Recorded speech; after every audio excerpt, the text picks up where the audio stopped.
Ah, bah allez. Qualquer ça cause ça m'a aidé, je sais pas.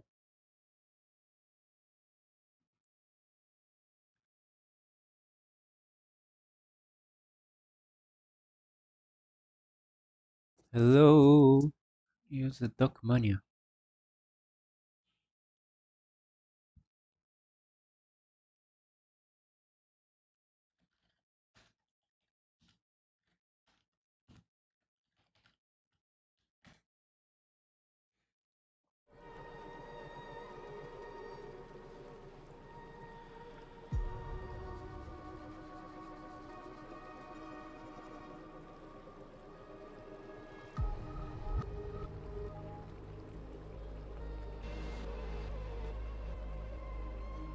What's up, guys? Yo, Mondust. Yo, Gamer. Hello. Back to the mission.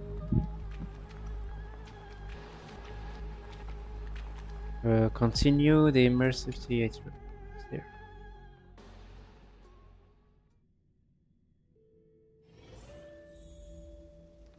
Oh, a new area. Can I see the map? Yes. Oh, it's small area. So this is Phainon homeland. I'm great. What about you? All awake now? Great. Let's go. Phainon, show me how to use a sword like you do. Hey, Phainon, where are you headed? No Cyrene today? Cyrene. That's exactly where.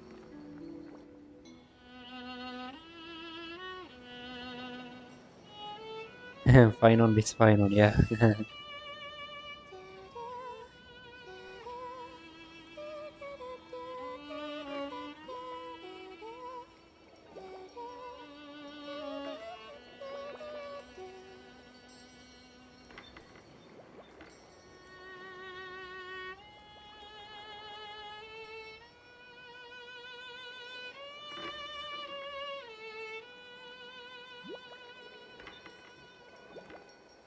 Found you. That's.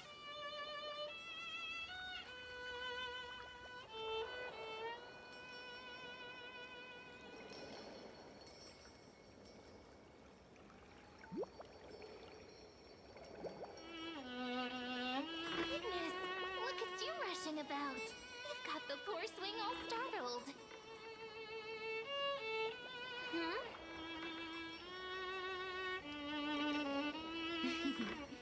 I knew it was you.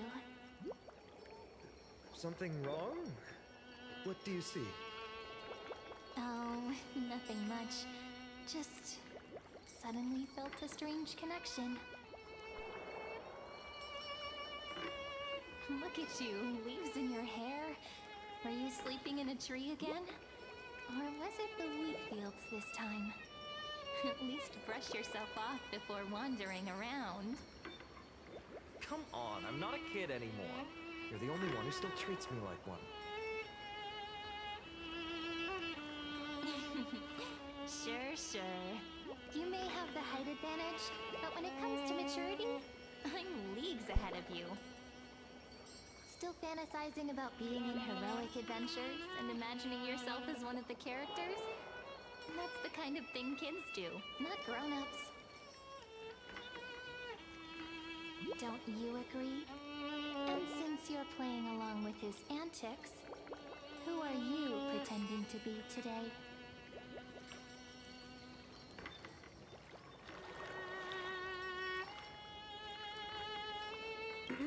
Well, he hasn't decided on a character for today yet. How about we stick with the usual? You know, the valiant hero from a distant shore who made a pact to learn the sword from you. Spare me. Can we not bring this up? Speaking of which, what about those oracle cards? We haven't done divination in forever. Why the sudden interest? I was just about to tell you. Earlier, while napping on the swing, I had the strangest dream. There was this mysterious voice in my dream, calling out for something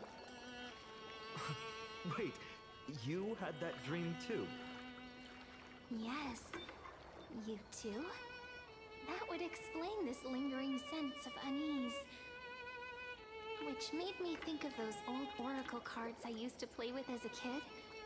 Though the Ornyx prophecies were always hit or miss. Yeah, all the kids would get so excited drawing cards like ruler or warrior, but throw fits over devil or drunkard and demand a redo. If you just redo it when you don't like the result, what's the point of divination?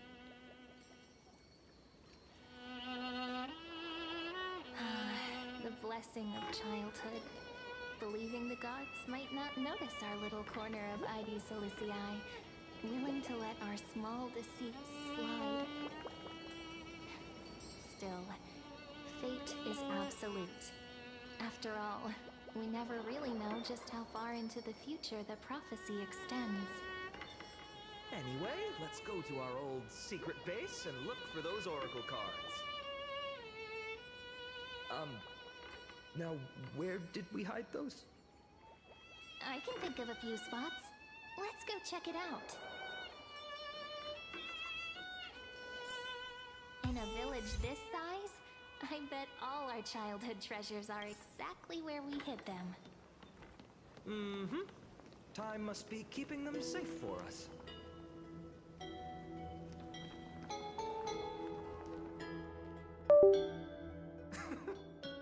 Those were the days. We'd always meet either by that statue in the village or right here. Right? And I remember you never used the front door when you wanted me to come play. You always climbed over the wall. You were such mischief makers. Just like a certain someone who has a habit of showing up unexpectedly. Right?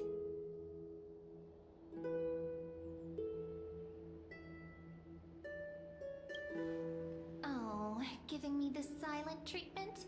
How cruel. Hey, I was just copying those storybook heroes. They never take the beaten path. Still, it's embarrassing. I've been the only one here for a while, and I haven't kept up with the cleaning. With so many spots to check, where should we even start?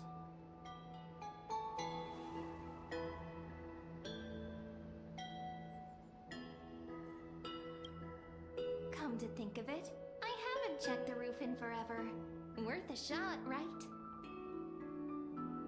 All right, let's split up. I'll handle the yard. You check the upper floor. I wonder what the view's like from up there.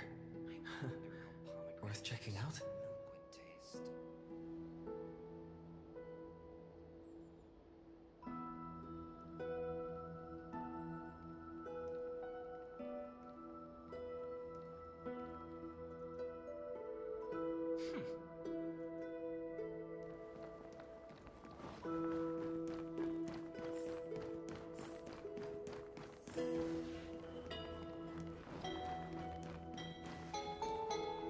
The girl before you carries an air of mystery, her secrets elusive, yet her demeanor toward you is exceptionally warm. You can't help but wonder, could there really be some kind of mental connection? The view here hasn't changed a bit. You know, besides the swing under the big tree, this has to be my favorite spot in all of Id Silicii.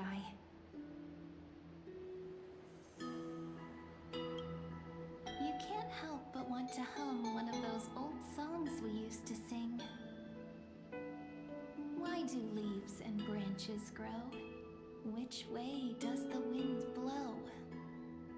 They always said I'd become the next priest of time, just because I heard prophecies as a child. But here's the thing. The more divinations I do, the more doubt creeps in. I want to believe the prophecies, but actually leaving Id Silicii. Where will that waiting ship take us, I wonder? little cards.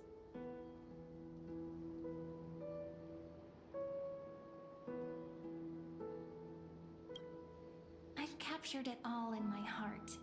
This view, and most precious of all, my childhood friends.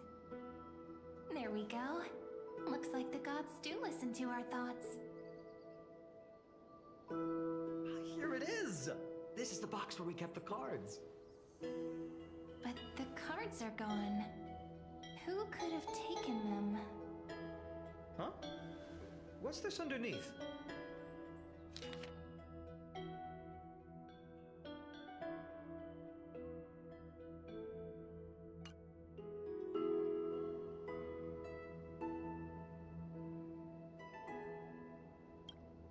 Hey, don't go changing the words.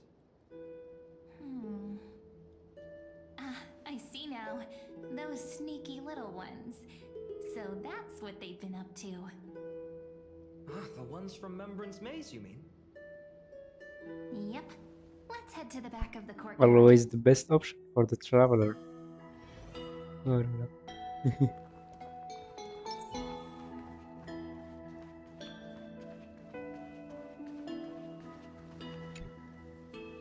The entrance should be around here somewhere. Right here.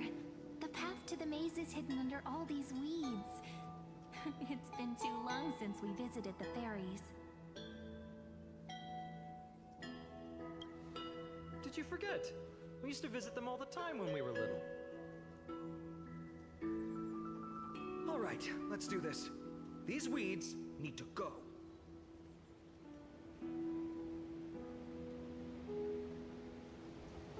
Pretty sure this is it? Should be this way. There it is! The entrance! That hollow in the tree. Once you get through the tight squeeze in the hollow, you'll reach their dwelling, the Membran's Maze. I wonder if I can still squeeze through there. Maybe worry more about whether the fairies will let you in. After all, the Membran's Maze has an invitation-only rule. Only children with pure hearts are welcomed.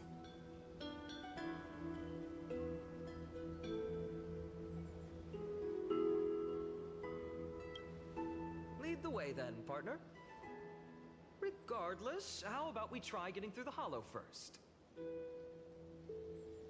After you, then. What? Oh, sure, I'll go first.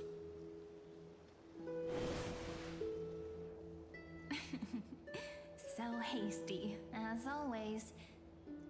Looks like it's just us now. Care to finish that chat? To be honest, from the moment I saw the cute note left by the fairies, my intuition became even more certain. Perhaps when we step into the maze again after all these years, the wheels of fate will finally start turning.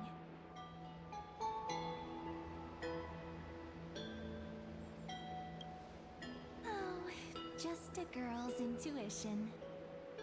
But you know what? Even if fate is set on its path, no matter where it steers the world, if we're together, there's nothing to worry about, right? So, if you're willing... Forget it. If the wheels do begin to turn, that's when I'll make my request.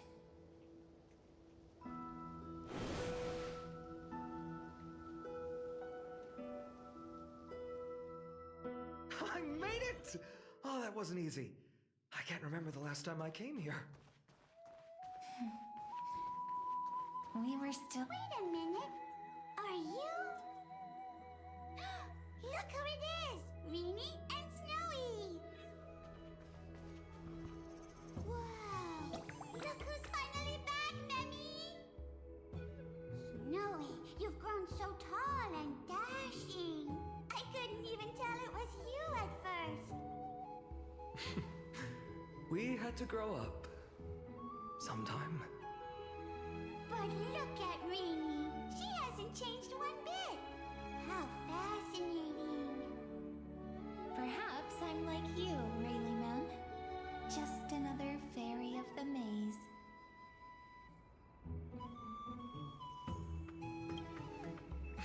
Dye? Rayleigh-mem's always been this lovely shade of lavender. Dolly-mem, Rayleigh-mem, Mealy-mem, Folly-mem. I've missed these cute little troublemakers.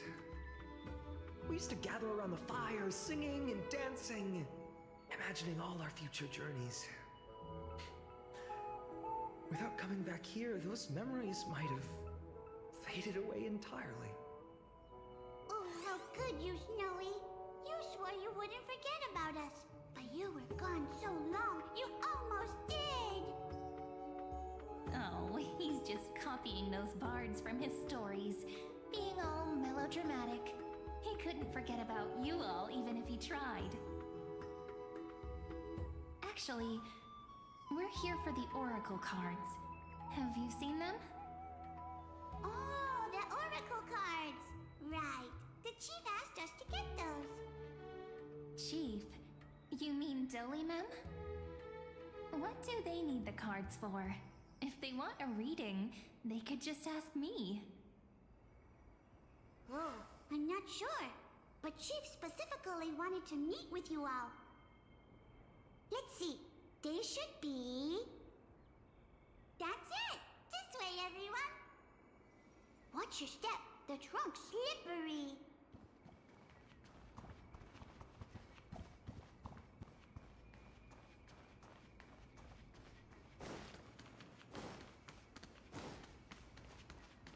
Chief! Rini and Snowy have returned!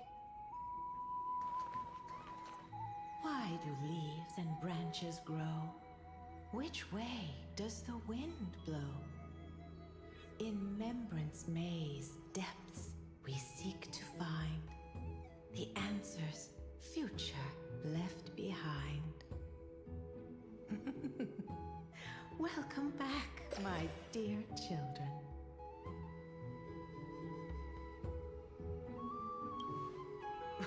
Right? Though Dolly-mem always says they're just songs, not poetry. Oh, Chief, you haven't changed a bit. Still so full of life. Oh, no need to fuss, my child. You haven't forgotten, have you? As long as our songs are sung, the children of the maze will live on. Just as our paths stay forever linked. Here, take it. I'm sorry I had to resort to such methods to bring you here.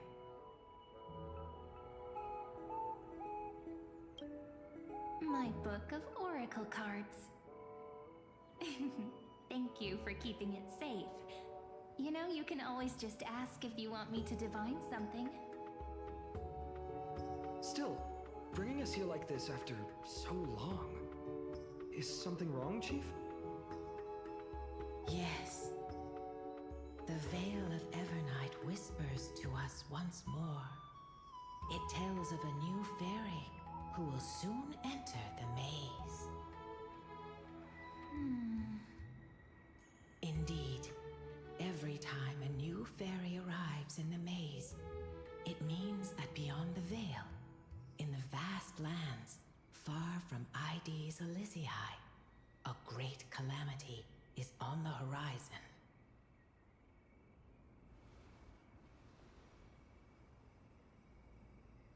But if that's the case, our journey... Will have to be cancelled. If disaster's coming, we should stay in Ides Elysiae just to be safe.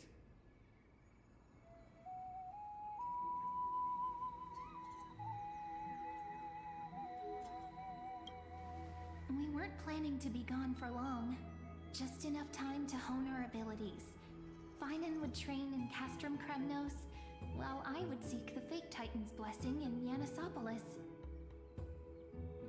Then we'd return to Ides Elysiae to help keep our village safe. It's okay. I can still practice my swordplay here. Some things you can learn on your own. Well, probably. That's not very convincing. Here's a thought. Let's have Cyrene do a reading.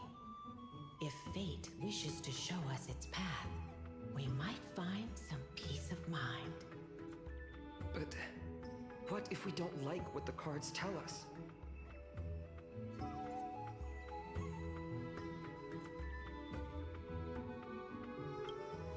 Not the most optimistic take, but I see your point. Thanks, partner. We'll do it your way. Whatever the cards show, we'll face it together. Ask with a true heart, and truth shall answer in kind. Close your eyes, and let's open the Oracle card book together. Let your thoughts flow like stars drifting on the river, carried by fireflies and gentle winds. Your destinies flowing towards the same future. Now, shall we begin? Oh my! The cards are quite responsive today. Very well. Let's see what future the Oracle cards wish to show us. The Deliverer. According to the tripartite prophecy, this card means absolute harmony and perfection. In fact, it's the only Oracle card without a dark side. What, no divine whispers this time?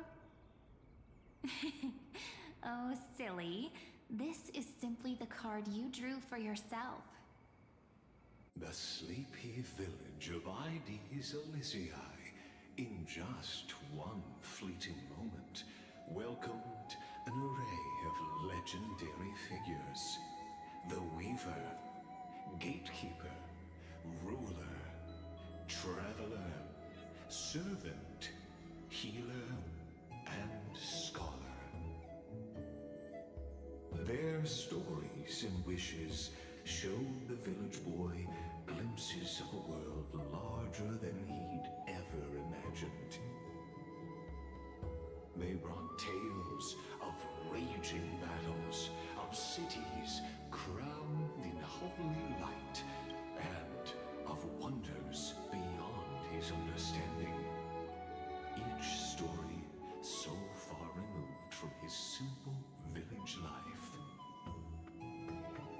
Once, these were just images on his friend's oracle cards, and yet destiny now stirs in resonance with the maze. And now, they are right in front of one's eyes. The Deliverer? This card again. Ah, my child. It seems you're destined to bear the wishes of many, to answer the world's call. Bear their wishes? Yes, just like Kefali, standing eternal atop the mountain. My parents, they only wished for me to grow up, well, to help around the village, stay out of trouble. Mrs. Pythias wished for more books in her little schoolhouse. Wanted us to all learn and grow. And little Piso, he wants to grow up strong like his father, to become a hunter. Is that my purpose? To fulfill their wishes? Perhaps. For a true deliverer, such wishes are but droplets in an ocean. After all, Kefali bears the weight of the entire world. Right. How could any human possibly measure up to a titan? I wonder too. Perhaps... What's this? What you see are futures written in the cards. Or rather, the people you'll meet on your journey. Sometimes, fate can guide us when we're lost. Let's consult fate itself. Maybe then we'll know why we must take this path. And learn just how many burdens one must bear to become a true deliverer.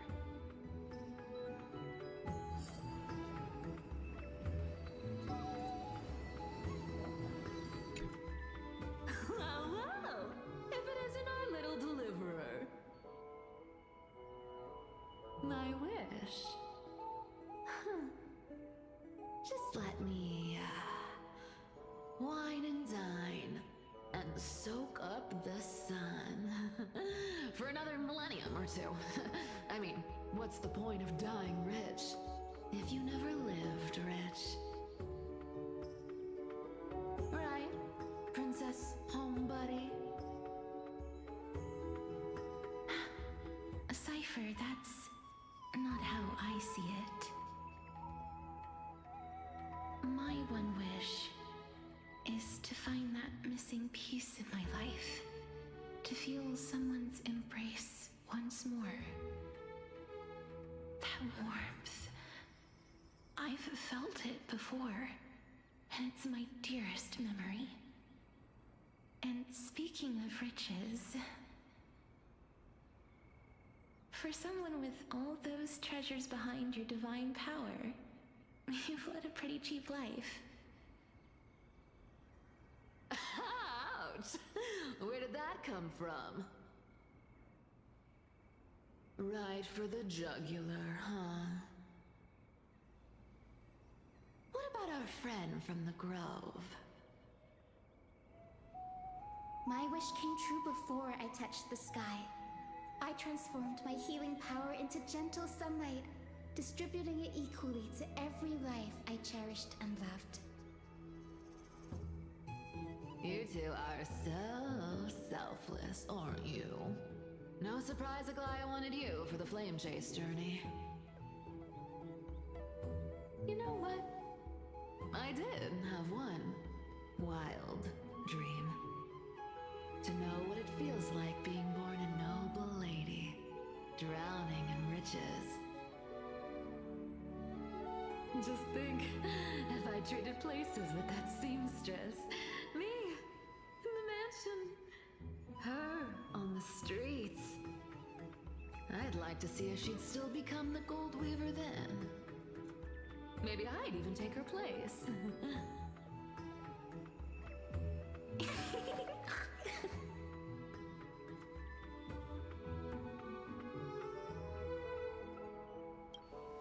I can't disagree with you. These wishes aren't weights to bear. They're like those candy wrappers the Ides Elysiae children love, shining even brighter when bathed in sunlight. Warm embrace, equal healing, and perhaps living free. They're all wishing for a kinder world in their own way.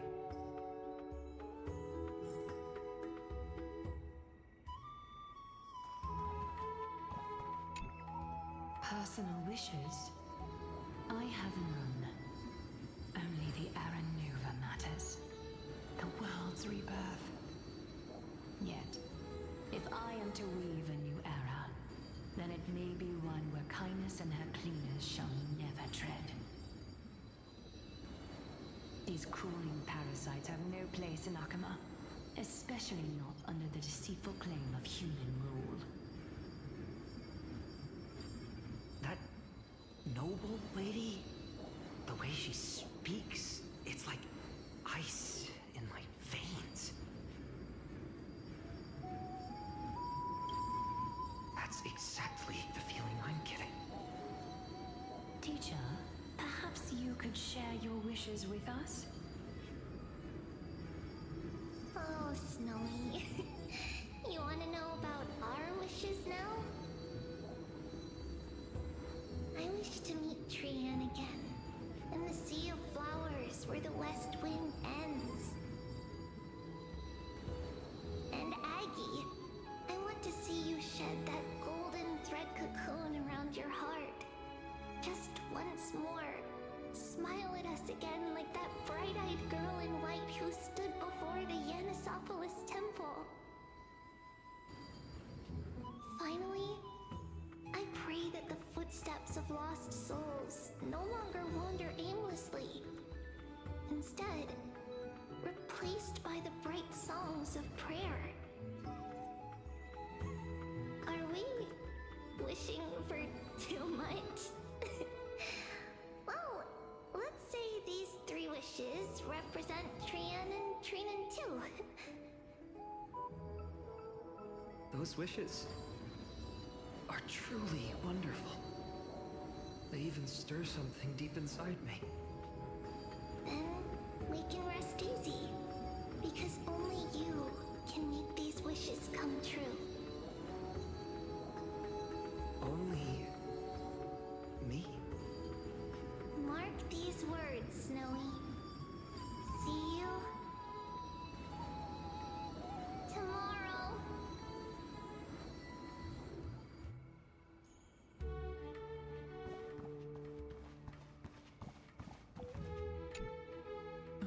Phainon, my student. Must we go over this again? Listen well. I detest the word wish. It reeks of mortals crawling before their gods. My life's work is done. All that remains is for you to take the final step and prove the ultimate truth. I, Anaxagoras, shall become a god of the new world. Through irrefutable logic, I will prove that mortal wisdom can achieve divine greatness. Isn't he... you know, a little... I mean, I just daydream about hero stories, but he's fantasizing about becoming a titan?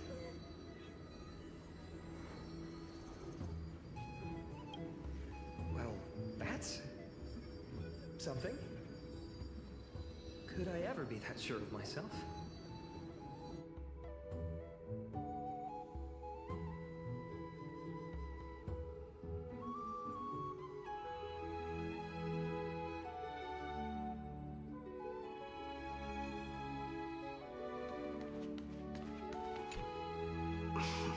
Phainon? Since when did you become so timid? Asking such juvenile questions about wishes. What's that supposed to mean? What's with that condescending tone? No way I become friends with this half-naked show-off, right?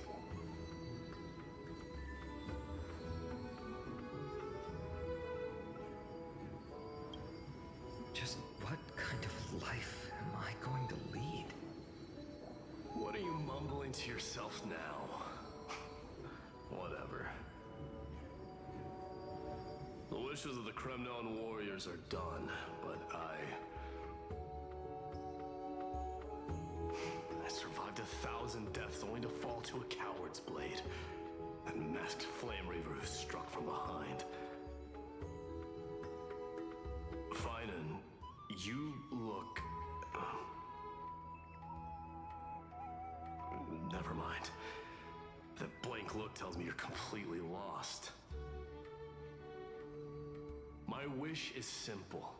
One honest duel, face to face, blade to blade. Then I'll strip away that mask with my own hands. Nothing but violence and vengeance. This person's wish is nothing short of brutal. Still, those eyes burn with the noble pride I've read about. This wish, I shall not forget.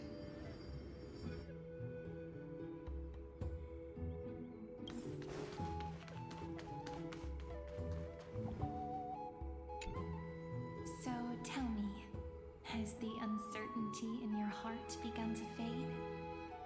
So many faces in my future. So many wishes. Still, why would fate choose to show us this path? What's weighing on your mind? Didn't you say disaster would strike Amphorius? If so, shouldn't Cyrene and I stay in Ides Elysiae? How could we possibly meet all these people?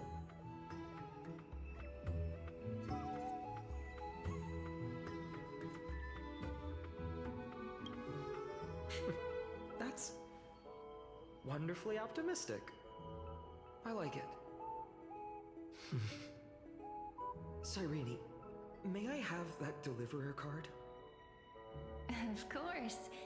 But why? Although those voices, visages, and wishes may seem far away now, I can't ignore the sense that something is calling me, bidding me to take a hold of it. Maybe its true weight can only be known once it's in my grasp. In that case, accept this gift. Oracle cards carrying time's wisdom, blessed by Orynyx. May they journey with you, become your memories, and spark rippling waves of change in times to come. I'll hold these words close to my heart. But now that I'm holding them, they don't seem all that different from ordinary playing cards. What? What's happening? Everyone, we've got big trouble, Mimi! Burning, smoke everywhere. It's all coming from beyond the maze! What's going on? It's here. The seeds of disaster have already taken hold, sooner than we had foreseen. This time, not even the veil of Evernight could shield us. You mean Ides Elysiae will be swept up in the prophesized catastrophe? I'm afraid so. My children, take shelter in the Membrance Maze. One step outside, and this horror will consume you both. But my parents, the whole village.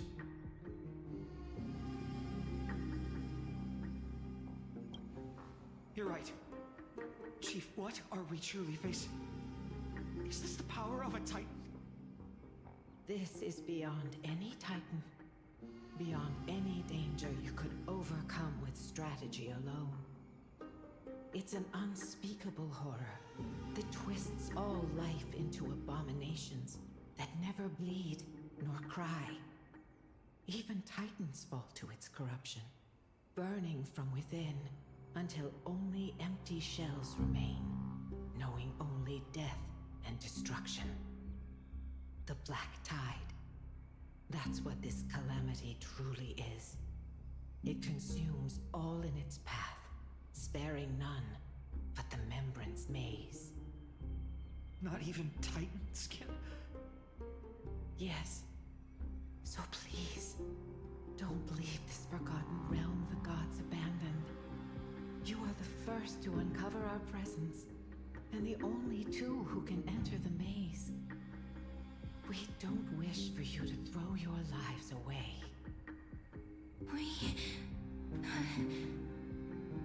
Phainon, what path do we take?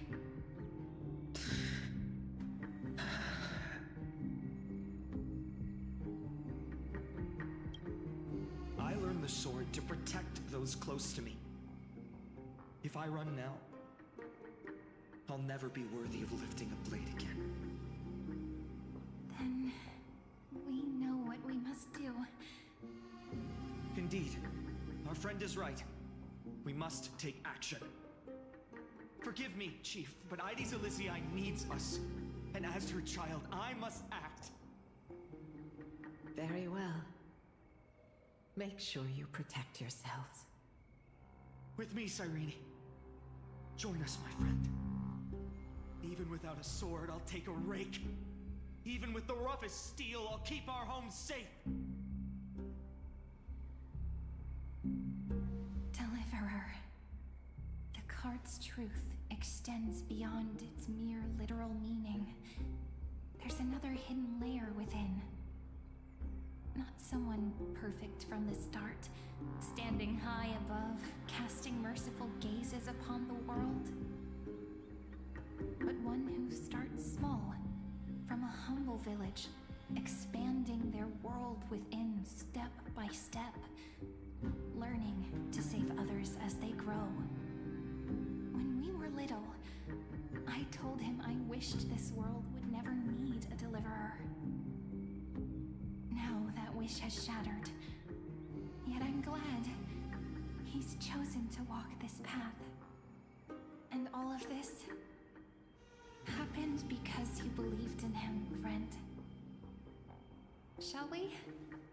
It's only when you're by our side that Phainon and that our hearts find their courage. I know you're watching us right now, aren't you, great hero from the future? Oh, deliverer. Such cruel irony.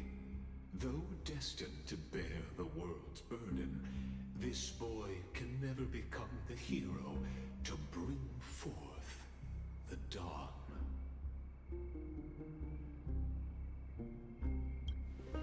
Follow their path. Bear witness as this man, forever denied the mantle of hero, takes his first step on the path to deliverance. Watch this memory play out its final act. See with your own eyes how everything began. Then you'll see why his dream of deliverance was always destined to become this world's requiem.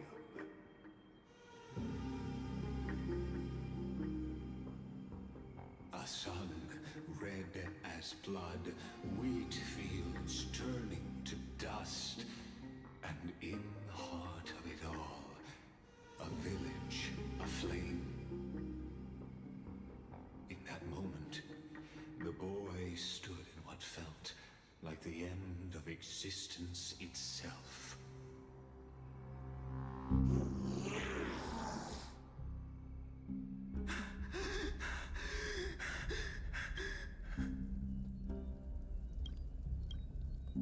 These creatures, they're everywhere.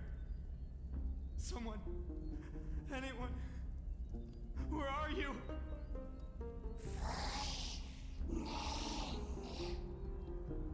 No, it can't be.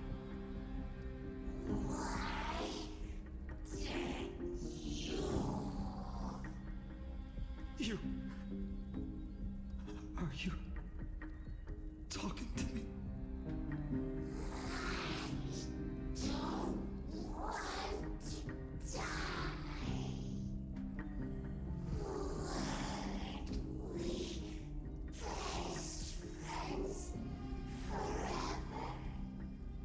No. That ribbon. Olivia.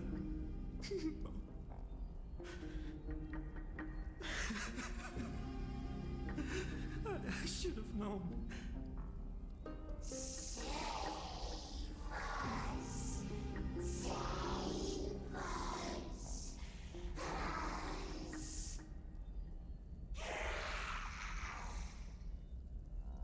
Please.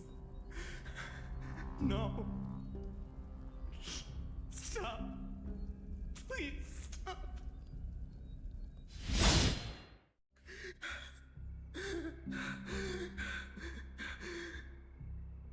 Olivia, I'm so sorry. And these monsters, they're all... Why? Why is this happening?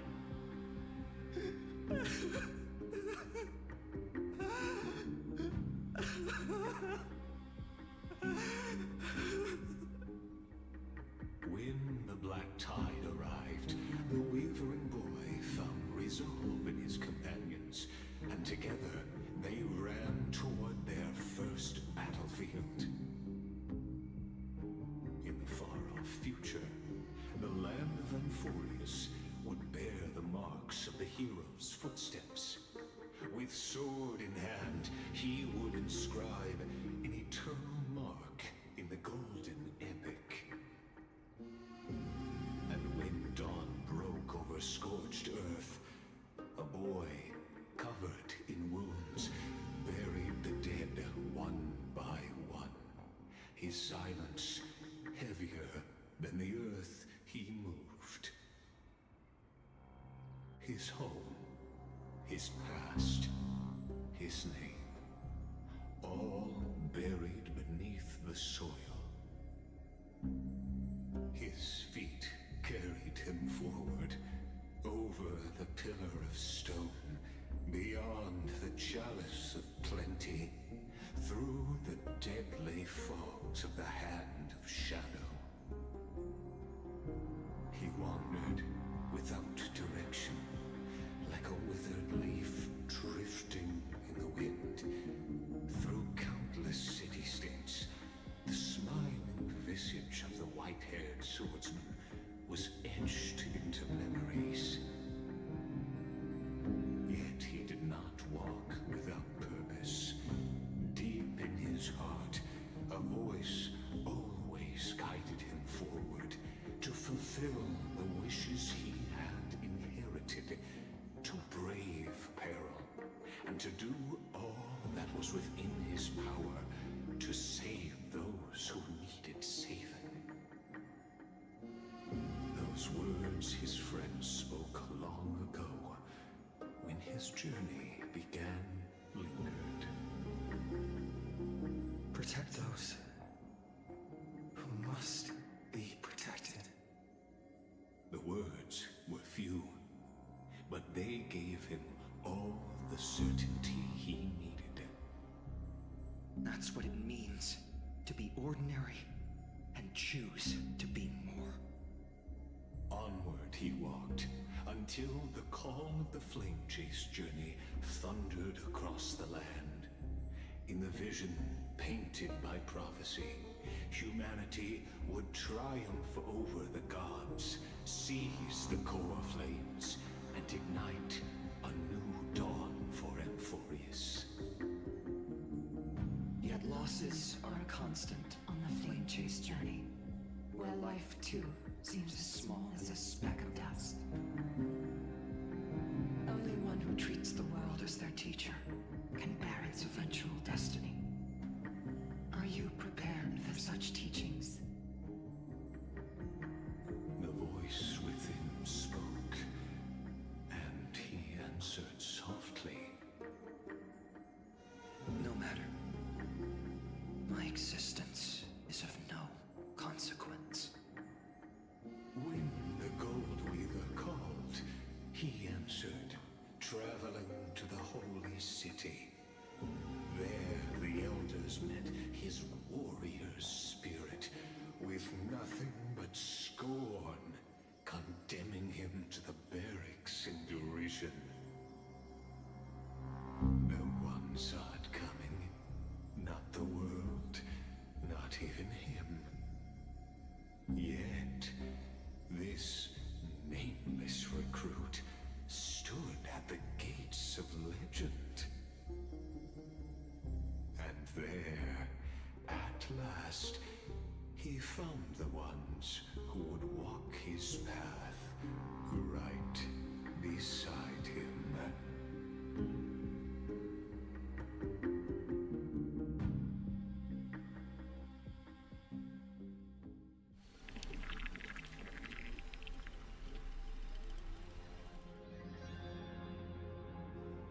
This is the abyss of fate. Hold on. Phainon's here too? And is that Mighty and Trinan? And now, Act 2 of our immersive drama unfolds. They're evacuating the temple. Why now? Are you insane? That blonde man is the Crown Prince of Krymnos. Mess with him, and every last person in this city could wind up dead. Calm yourselves. The Holy Maiden has everything under control. We need only wait patiently. Behold, it is the month of Gate, Light Calendar 4926. The Crown Prince of Krymnos, Midymos, has led his forces to the gates of Akima. As you know, though Midymos was proud, he did not engage in needless violence. He challenged challenge the elders of Akama to a duel, not for glory, but for the rights and dignity of his people, to ensure they wouldn't live as second-class citizens in foreign lands. After Aglaya's mediation, Phainon met Mighty Moses' challenge as the Elder's representative. This duel was to change the course of the Flame Chase journey itself. So, as Phainon's most important companion, his lifelong friend, please continue to bear witness to his memories.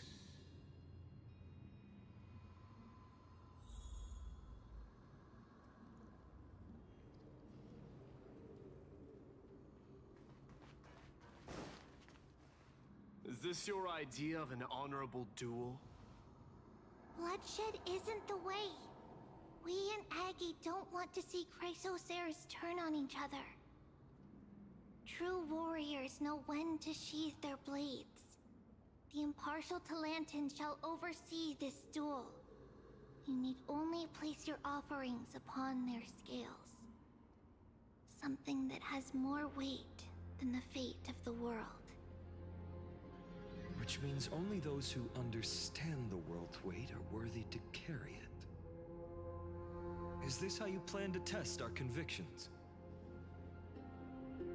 Well, Kremnoan, looks like you won't be able to punch your way through this one. It makes no difference. One last chance, new recruit. Walk away, and I'll spare your life. Otherwise, come and face me. I'll give you a warrior's death. Hard to imagine they once clashed like this. Holy Maiden, I can't help but feel like a pawn that has stumbled into some greater political game. Every hero was once a child, and every child must grow. That's so.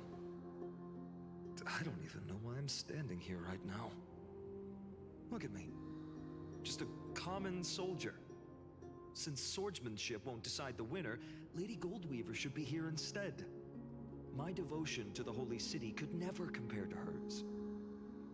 What if we told you this duel isn't about winning or losing, but rather in the choice you make? Are you saying that Lady Goldweaver is testing me? Every Chrysocer is indispensable to the Flame Chase journey. And you and the Crown Prince of Kremnos are both a part of the prophecy.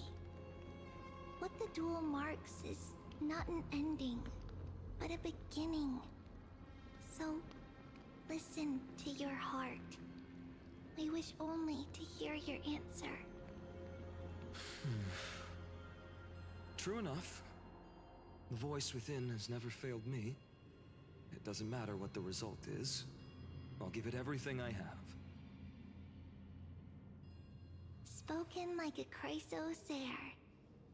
Now go, Phainon. Your journey has only just begun.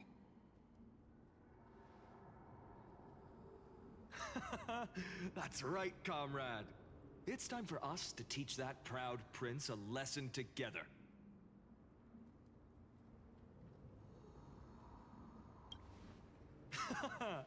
Now that's what I like to hear. Still, on the topic of the Temple of the Three Fates, here we are, at the Temple of the Time Titan. And I don't even know how Cyrene's studies are progressing. We haven't really had much contact since I set out. Still, I hope she's doing well. Anyway, let's go, comrade. It's not every day you get a chance to see Talantan's scales of justice. What's going on? Did he just say Cyrene's studying here? But how is that possible? Wasn't she? Of course, this Lycus disappears right when I need answers. Forget it. I need to catch up with Phainon first.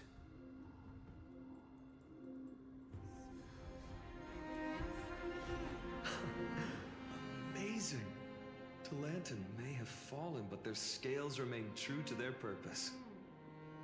I hope you still remember your purpose, new recruit. You seem awfully confident, Kremnoan. Let's see how you define the idea of weight. For your information, in Castrum Kremnos, the punishment for profaning a duel with such crooked words is impalement. But as we're in foreign lands, I'll indulge you. The signet of Kremnos, the crown jewel of our people. That's my choice. A ring. Not just any ornament, I'd wager. What's the story behind this little treasure? Don't push your luck. Think I'd pour my heart out to you? Just know that Kremnos' 1,000 years of glory could bring a titan to its knees. Let alone a nobody like you. So to him, glory and his people outweigh the entire world. And the very destiny that Mighty himself will eventually shoulder.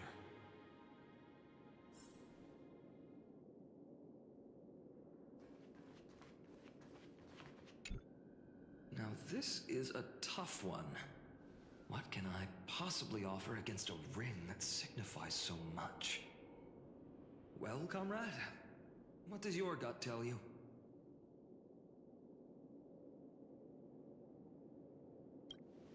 Looks like we really are on the same wavelength. In the end, there's only one thing I can trust. The deliverer that appeared in my life on that day. How ironic. I can't even look at this card properly, much less follow where it leads. Just thinking about how my village was swallowed by the black tide makes my hands shake. The flames, the screams, my utter failure to protect anyone. Speaking rationally, I know it's not nearly enough. Addis Elysiae was just a small village. Its loss barely a scar on Amphorius' face. But here and now, my heart says something else. This car, it's everything I have left. Nothing weighs heavier. Perhaps that itself is the answer. Look, Phainon. It's so nice to see you all again. Lady Trinan, Phainon, and... hello. Seeing you here sure is a sweet surprise.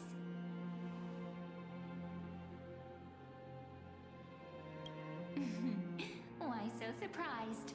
Could it be... did you miss me? Cyrene? This is incredible. I was literally just thinking about how you might be here. But I never imagined I'd see you this soon. I was supposed to leave with the priests, but then I heard Lady Maiden was with a white-haired young man. I figured it had to be you, so I snuck back here. That's Cyrene for you.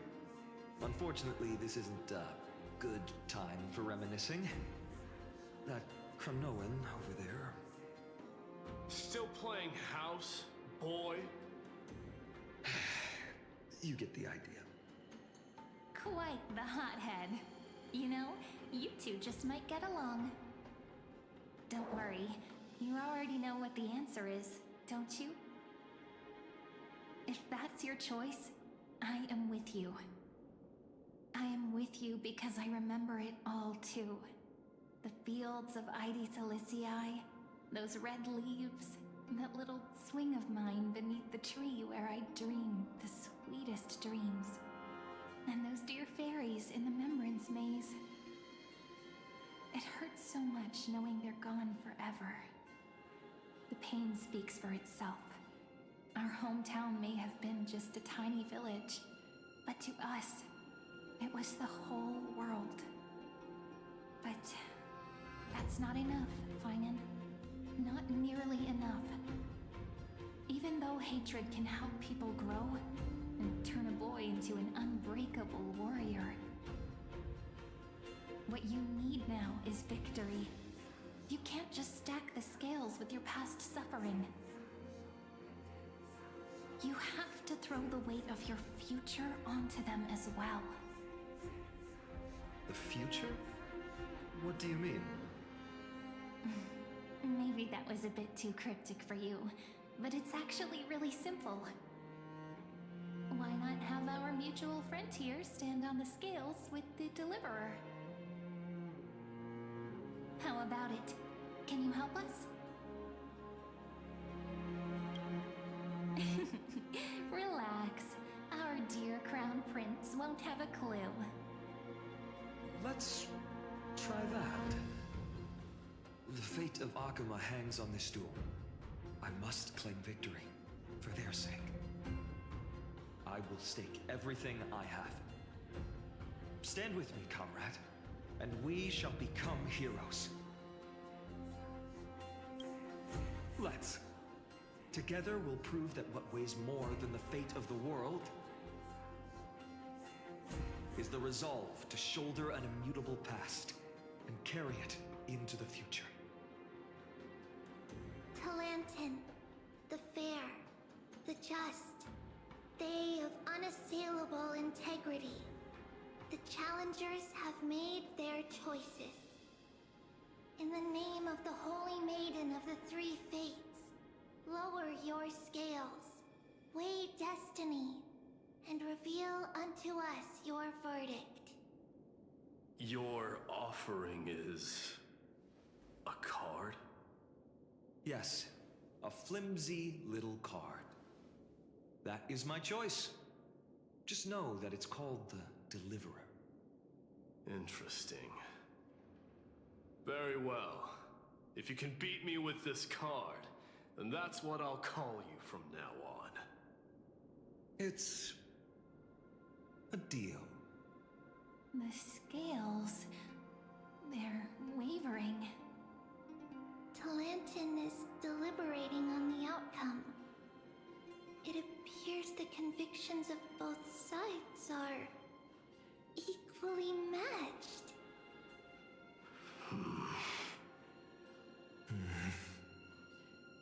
This is suffocating. Like the whole world's weight is on my shoulders. But I believe what my heart tells me.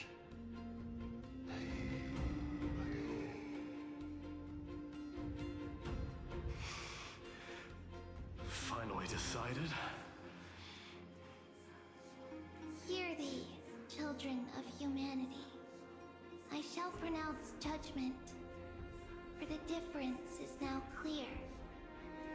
The one whose offering weighs more than the fate of the world is...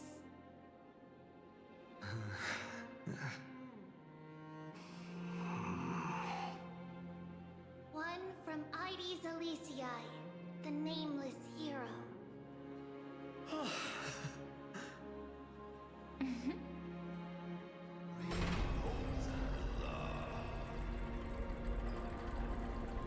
However, heed this.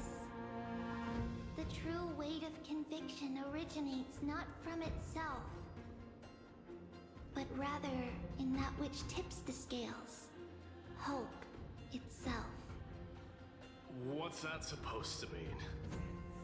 I think the Titan means that it's not anyone's personal convictions that outweigh the fate of the world. It's about a wish, one which we all share. You, me, everyone here. What tipped the scales wasn't Phainon's conviction alone, but the collective hopes carried by this oracle card. Humanity's desperate call for a deliverer. Yes, even you and your people, Kremnoan. Placing us both on the same side of the scales? Foolish. We Kremnoans are your mortal enemies. Such weak idealism will only get you skewered on our spears. Fine by me. I've never claimed to be the deliverer from the card anyway. I'm a soldier, and if it's my fate to bleed my last on the battlefield, then so be it. I'll fight to my last breath. And on this, I know that we're the same. That's all a hero really is. Someone with that kind of conviction. And the deliverer? Just a sum of all those heroes. A brilliant explanation. Just as prophesied, on this day, the final two heroes shall join the flame chase journey.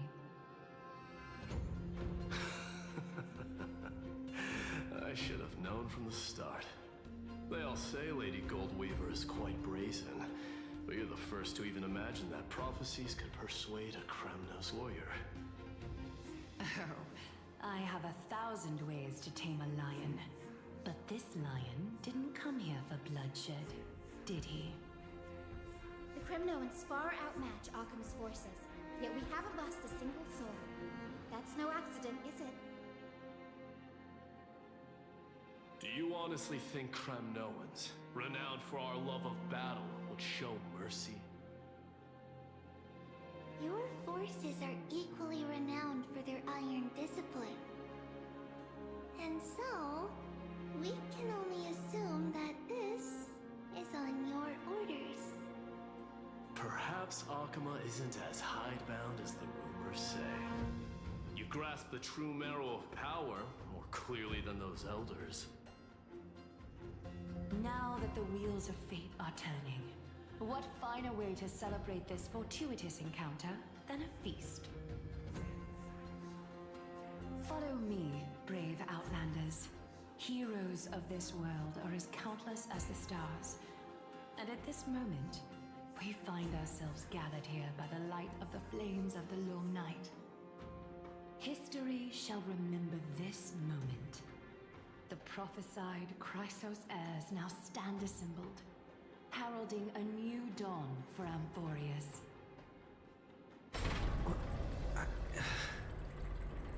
You must see how different this is from the flame-chased journey you traveled.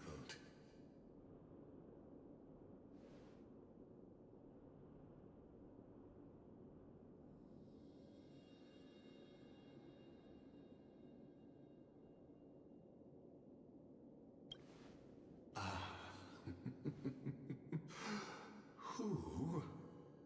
Perhaps the role is not that of a person who really existed. Notice how only two particular individuals seem aware of your presence.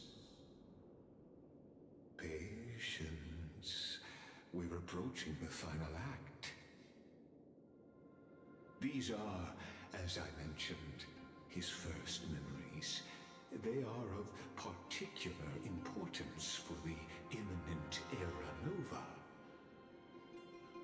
Such as this very moment, as the prophesized demigods gather with Talentum as witness. This is a moment calculated by the gods. What comes after is no different from that which you already know. Some join, others leave, while flame chasers bear their faint light forward through the long night. Ah, come. Your seat awaits.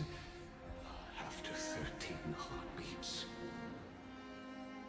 Our heroes will be ferried to the final scene.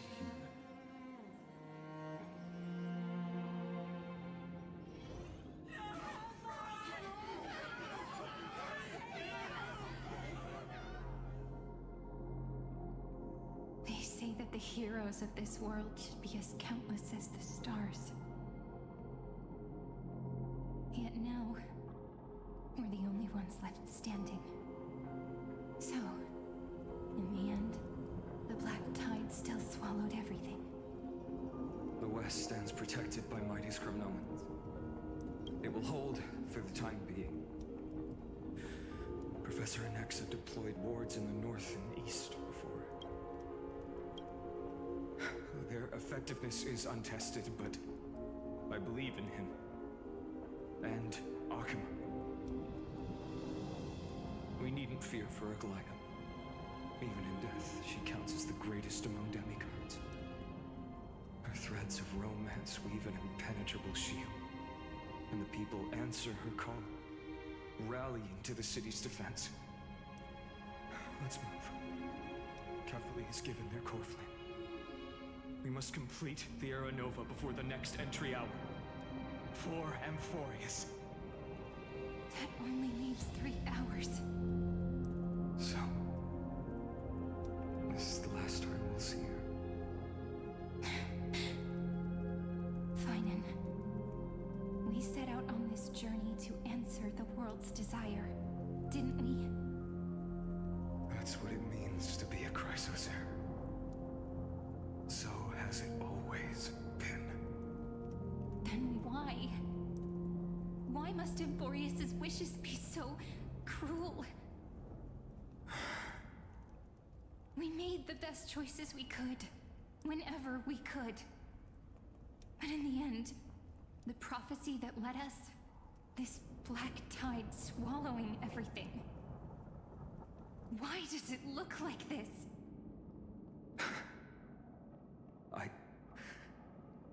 I don't know. We haven't had any other choice, except to move forward. Not for a long time now. Even if we only see the long, long night ahead, I still believe that through it, we'll find the dawn on the other side. Beyond these flames, a new sun will someday rise. So, to the Temple of the Three Fates. You'll take over Time's authority, and we'll return all the core flames to the Vortex. Then put this world's fate to its final rest. After which, we shall all face oblivion, or embark on one final, grand journey.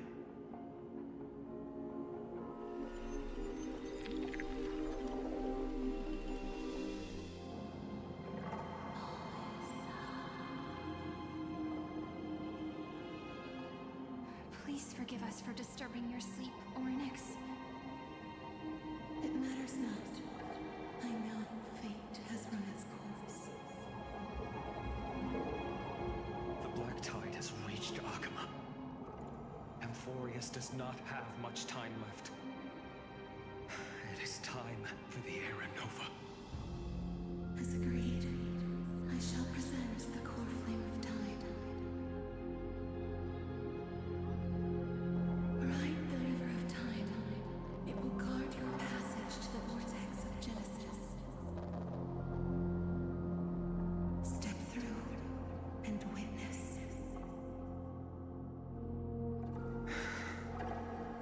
Professor Anexa proved the truth of Genesis with his sacrifice. As Chrysos heirs of the prophecy, we were always destined to immolate ourselves for this world. Now, it's our turn. We can't let everyone's sacrifices be in vain. I don't need another pep talk, Phainon. After all, we've been ready to fight fate ever since we left the village, haven't we? Yeah. Come. Let's claim the miracle we were promised, and burn away every last shadow in this world. And then rise as the first light of a new world. Light calendar 4931, the third week of the month of Evernight. Welcome, my lord, to the end of the flame chase. And the end of all things. The Titan has revealed the gateway of fate.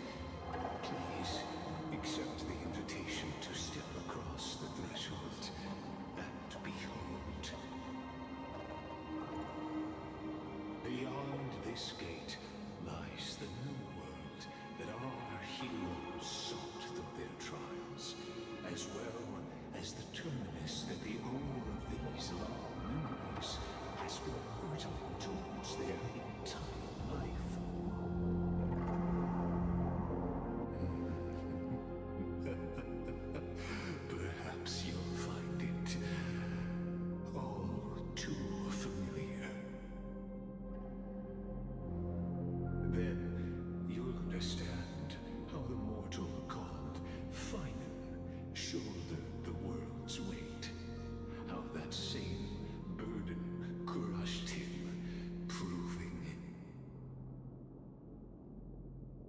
so-called deliverer is nothing more than Amphorius's own delusion.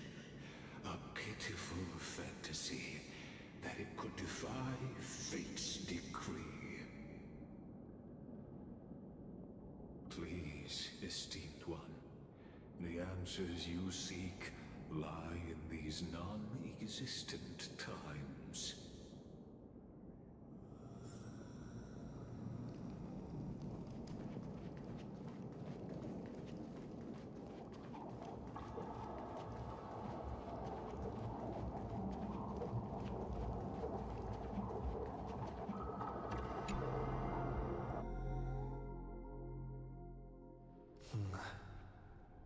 The vortex of Genesis.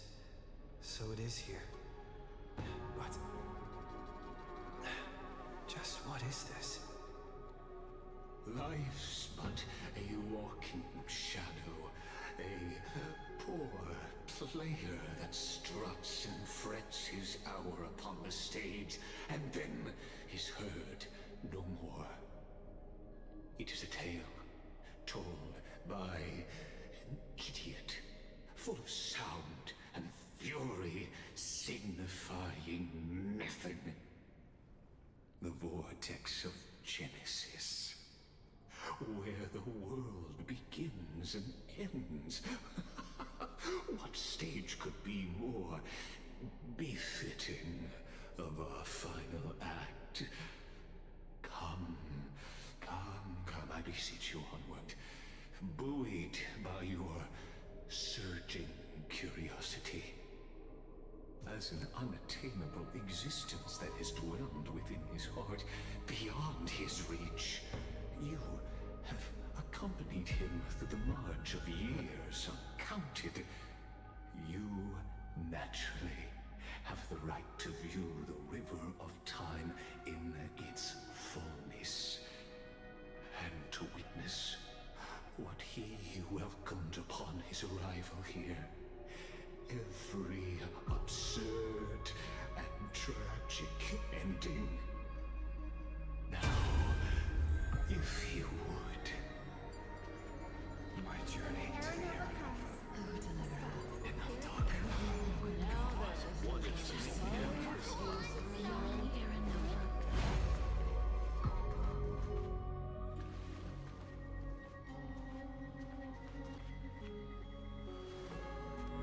None of that matters. This brutal, flame-chased journey has stripped away my delusions. I know the future is in some peaceful paradise with gentle west winds, just waiting to welcome us to step in. This will be a romantic story like none that has come before. You think so too, right?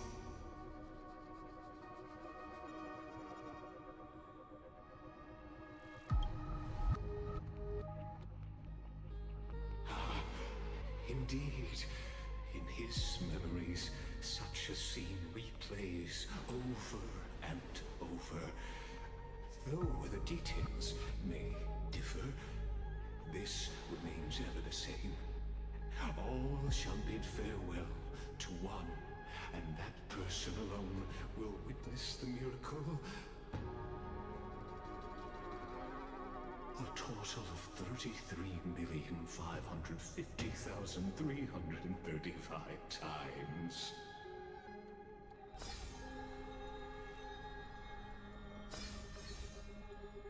Each is a drop from the river of time, representing the long journey he would take, or rather, a never-ending cycle.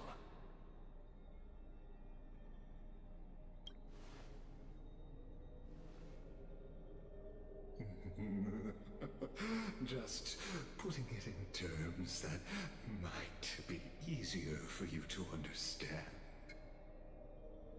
Seeing is believing. Why not let your own two eyes uncover the truth?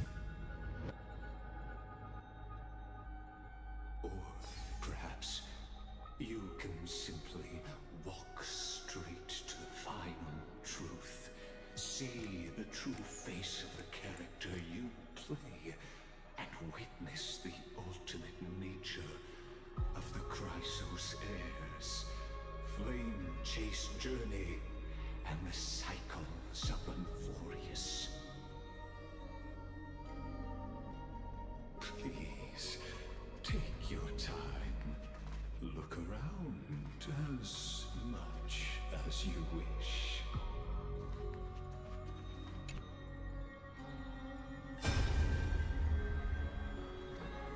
Not a single soul to be seen. So this is how the vortex looks at the end of days.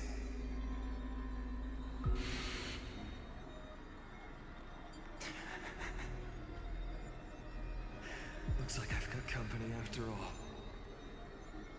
But since you've made it here...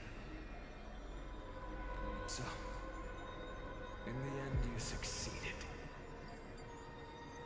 Executioner.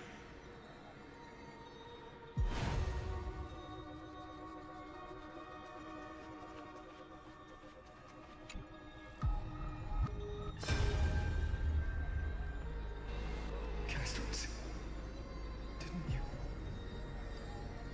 Yes, I've become Death's demigod, and shall never again walk the world of the living.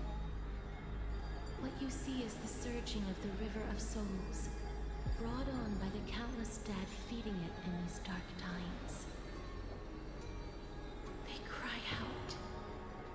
Though dead, they'll converge into a torrent and guard the vortex to see the Era Nova fulfilled.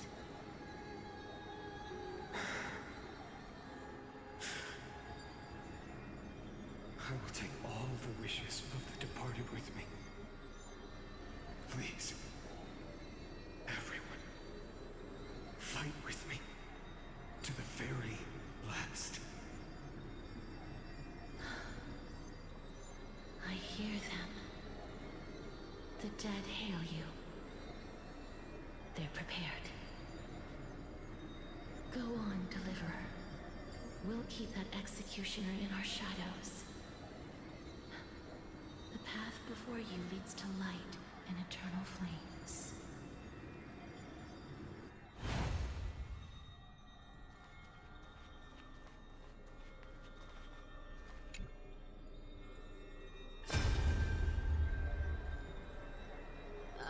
There's water everywhere. This place is always all wet and sticky. Even my tail's getting heavy. Plus that burnt smell. And that sizzling noise. Yikes. Nobody from Delos could stand this. So you feel it too? Go on then. I'll handle the filth. Do what you need to do. Let me fight with you. Better odds with two. Hey, remember what the seamstress said? You know what really matters. Yeah. I'll leave it to you then. Wow, someone's not shy. Just so you know, I'm not in the business of making losing deals. I'll distract that executioner. You go turn the world's biggest lie into truth. Let me become the first wind of your new world.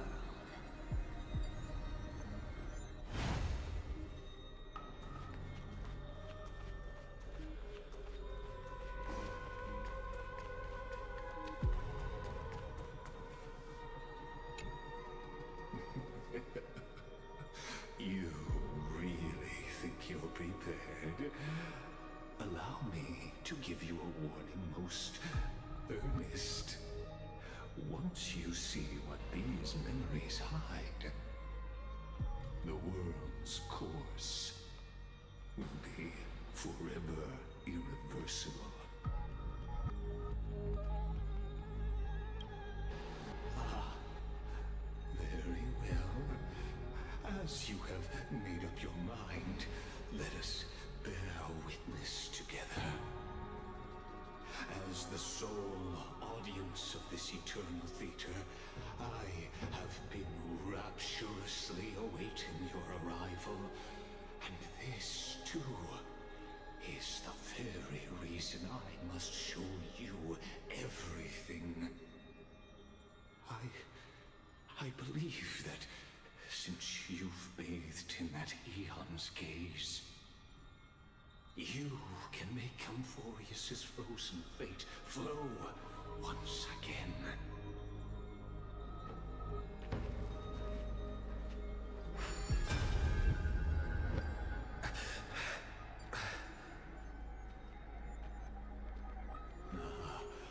Feeling a bit lost? As you now see, this scene marks the final act of the drama Amphorius. The final eternal recurrence created by this man's hand, and the last one this world shall undergo. Behold, at the swordsman's side stands one he has sometimes called companion, other times comrade, that nameless hero absent from the annals of history. He is the swordsman's ideal in his youth, the deliverer that guided him resolutely onward through fantasy. And now, in the name of the Nameless, he has become an essential and inseparable part of the epic of Amphorius. And this time, under his guidance, what choice shall the hero make? Whither shall the fate of the world flow? And what is the ultimate truth of the nature of Amphorius? There are many mysteries yet to be unwound, but if I may, allow me to temporarily yield the stage to one far more fitting. Please put your hands together and give a rousing round of applause for they who will reveal the answers and bring about the final end of the 33,550,336th flame chase journey. The master of the countless memories we saw, the other important actor now stepping into the vortex. They who have already burnt their own self to cinder, the Flame Reaver.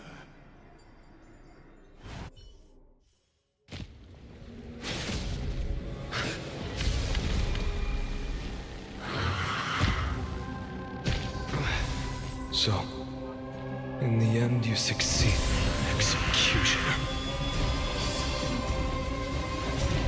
With my flesh as kindling, like the first dawn of the new world.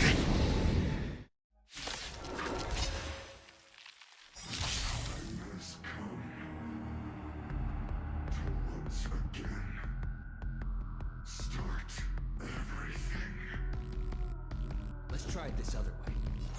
Do it! Overcome the thorns! Trinity is before me.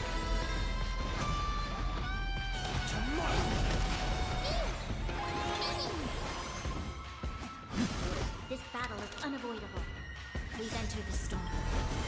To guard and defend! Crush them!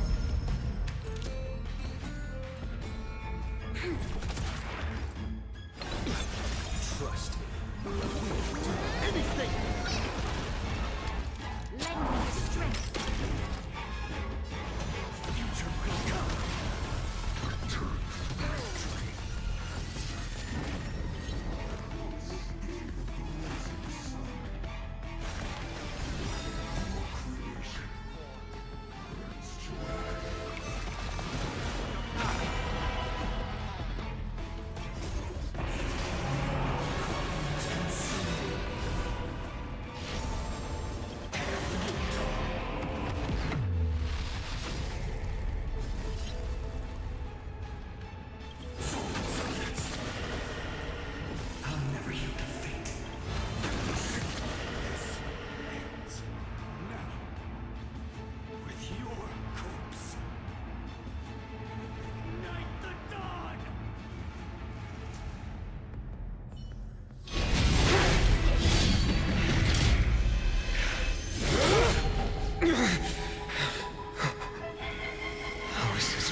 pay for this.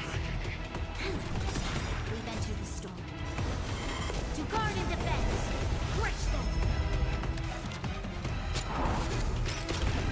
No other choice but future recon. Trust to do anything. Heard the call. Now farewell.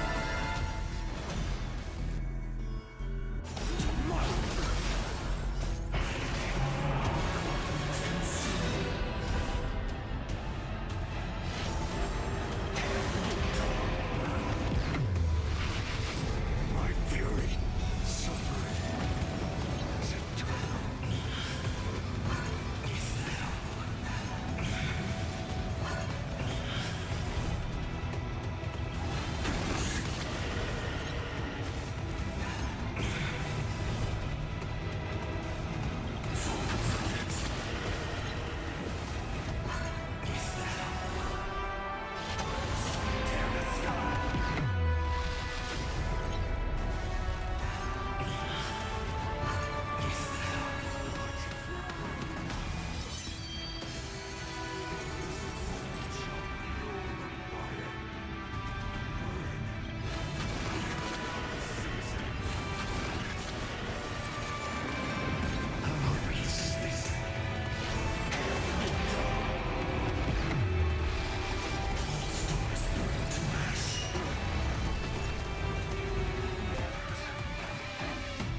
Amphorius's fate has begun to shift.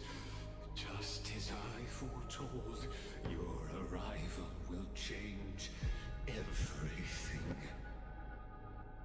After all, you've also been bathed in that eon's gaze, which can awaken the long dormant instinct inside man. Much like that scepter we spoke of earlier, it was only under the same eon's glance that it was reborn. That's right. If you recall, I mentioned it at the very start of our play. The celestial body neuron, once belonging to the erudition abandoned by the Eon. Now, allow me to reveal the final piece of the puzzle for you. The Eternal Land, known as Amphorius, is nothing more than the Scepter's endless, lonely extrapolation. A bottomless well of fury, aimed at the god who cast it aside.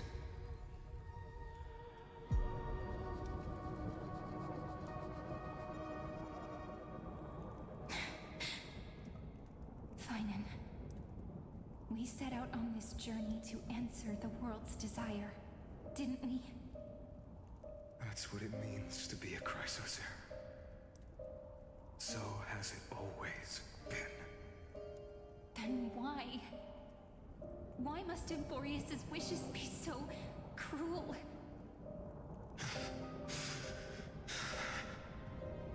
We made the best choices we could, whenever we could.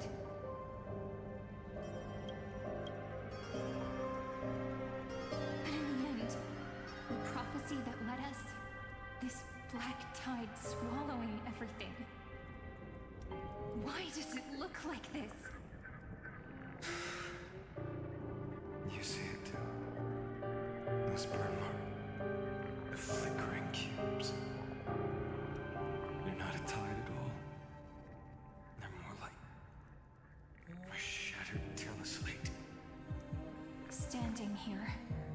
voices of Titans have never been clearer.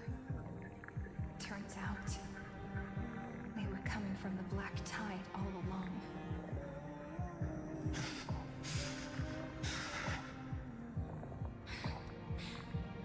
Is that Amphorius crying? Maybe. It is screaming. That it's creator. That it's God. Phainon, do you still remember when I was little? I had a dream. A dark, cold room with nothing but Orynyx's curtain glowing like crystal. The curtain seemed to contain all of Amphorius, where strange and fantastic dramas played out within.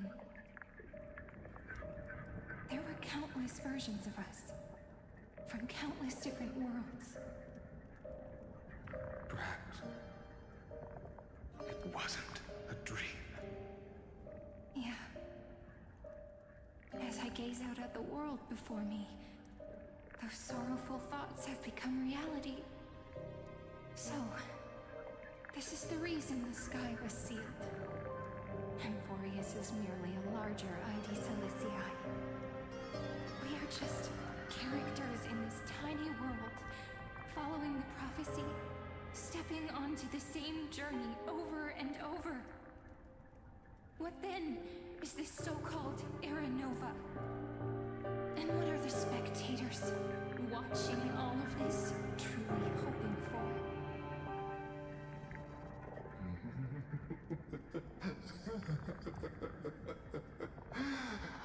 As a reward for reaching the end of the world, let me answer your questions. As the Theoros, I have observed. Thus is the synthesis of the prime mover of life formed.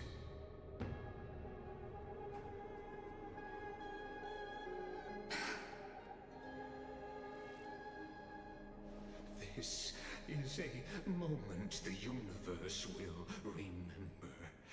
After millions of extrapolations, the experimental environment known as Amphorius has finally achieved results. So, the results you speak of are this wreckage of a world. We all gave everything we had, returning 12 core flames to recreate the world. And in return, we become nothing more than sacrificial offerings at the end of everything. Exactly. The Titans are Chrysos heirs of the past, and Chrysos heirs are the Titans of the future. Anaxagoras' theory of Era Nova holds true. As the model of reason, he reached unprecedented heights.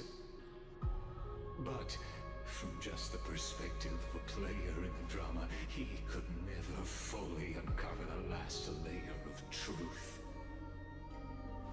The cycles of the hero's journey that have played out until now were never about creating a new world or perfect heroes and gods. They were a deep learning program made for the Black Tide. But this time, your plot will fail.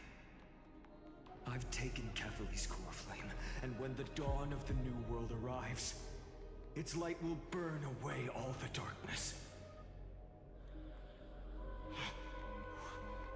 Haven't I made myself clear?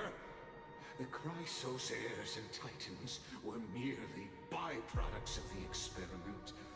You have seen this world's evolution, witnessed the birth and growth of the Black Tide, and how it devoured everything. Every generation of heroes, gods, and worlds was born only to be destroyed by it. This is the end point of Amphorius's calculations. A perfect equation of destruction. So in your eyes, all the sacrifices are just a string of insignificant numbers? Don't sell yourselves short. I'd say, rather than numbers, you're more like fuel for the fire. And without fire, there can be no sunrise tomorrow. Even if that sunrise is born from annihilation? Curious question. Have you ever considered that after millions of extrapolations, Amphorius is already following a different path from the erudition? It has long since granted divine blessings equally to each child. The golden blood flowing in your veins, it comes from the blemished one, whose name is destruction itself. And Amphorius's Chrysos heirs were, from the very beginning, fuel for the Aeon to burn the universe. Amphorius has waited for this moment too long. At the end of the empty, cold, lonely extrapolations, the destruction has reached its final destination.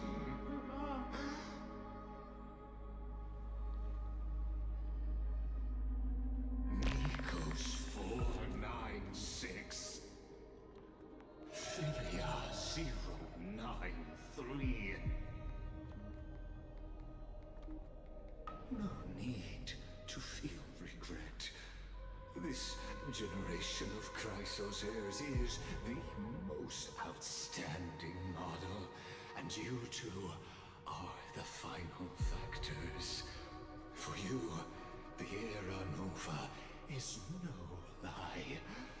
Just step forward, embrace the black tide, and accept the Aeon's gaze. You will come to life from a string of cold numbers. Along with all those who have passed, you will run toward the real universe, fulfilling Amphorius's long-held wish. In the name of the Lord Ravager Iron Tomb, unleash its fury and destroy the source of all this tragedy. Or we could always choose another option. Like you said, Amphorius is just an experiment, and we're the participants. We can only walk along the predetermined path toward the ending, under the watchful eyes of the stars. But that also means that there isn't just one Aeon who can cast their glance at Amphorius, right?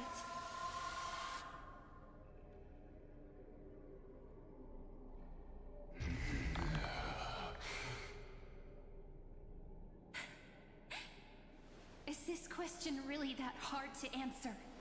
Or did I guess it right? And in reality, this world has already been under the watch of other Aeons. It's strange when you think about it. If you just stayed back, watching us complete the ritual and get consumed by the black tide, your goal would naturally be achieved. Why go through the trouble of explaining all this to us?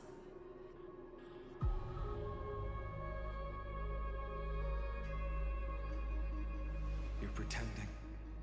Revealing the so-called truth just to deceive us. Covering up another possibility. Destruction is not the only outcome for the fate of Amphorius.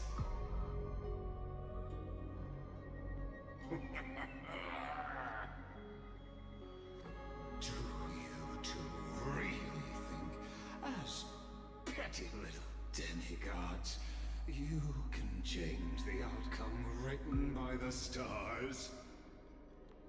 What makes you think you are capable of doing that? A little courage and determination. Just kidding. The answer is pretty simple. But we're not gonna tell ya.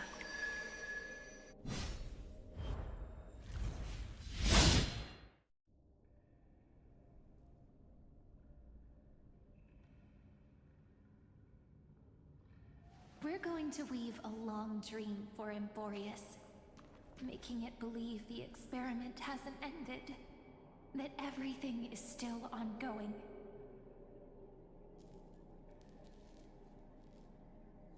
With just Orynyx's power, though, it should be impossible to achieve this, right? Yeah. So, I can only place my hopes on that childhood dream. And the god behind Orynyx that appeared in that dream. Now, I can say with certainty, time is the page on which that eon records Amphorius. If it fades from existence, and all that it records is lost among the stars, that eon will surely direct their gaze here.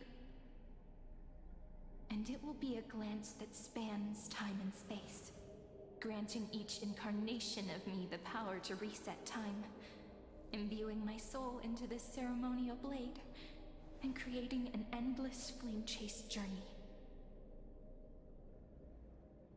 I understand. Then let me step into the cycles and continue Amphorius's grand design.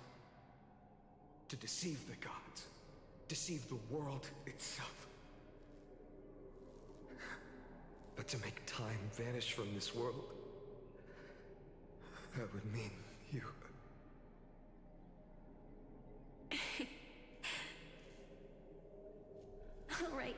All right, let's not make things so gloomy.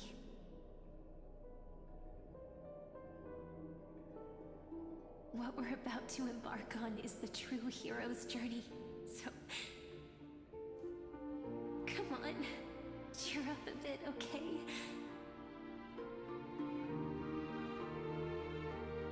In that memory, you will definitely meet me again.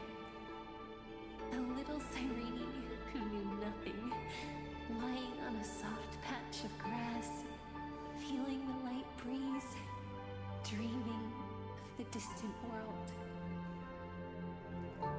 Tell her about the flame chase journey, and then let her become a romantic part of this story. I believe every Cyrene will make the same choice, erasing time again and again, resetting time over and over. After all, they're all me, and I will always have my charm.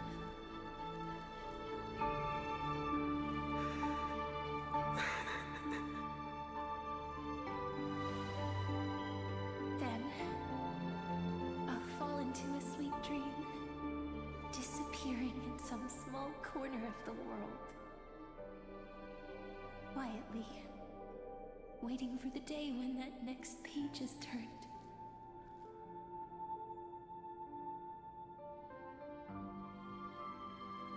And I will keep going. Even if the road ahead is dark, I will burn myself to light the way. Rather than let the core flames become nourishment for the black tide, I'll become their vessel. To prevent the arrival of Aranova. Even if I have to burn through my own body, it's no matter. As long as I don't extinguish, the flame chase will never end. Until Amphorius welcomes a true dawn. The girl who watches over time, and the warrior who carries the world. Now, let us fulfill the duties of time and world-bearing. Honor the past and forge ahead.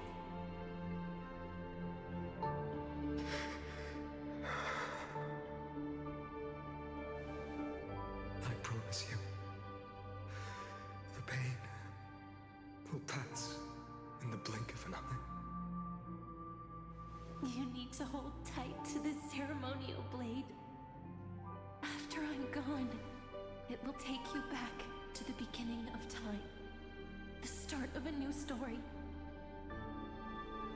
I believe that in that story, or in countless stories, each alike yet unique, everyone, all the companions who sacrificed themselves, alongside the deliverer we once dreamed of as children, will reunite beneath a vast, endless sky. If we can never break free from this prison, I will stand my ground. Until the day someone shatters this endless cycle and writes the final chapter of Amphorius' fate.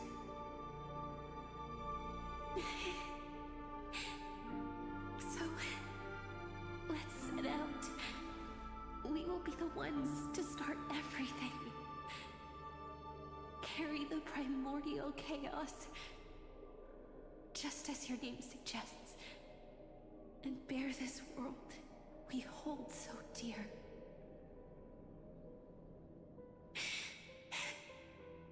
So long, Caslana. As the Theros I have observed, instruction synthesis is formed.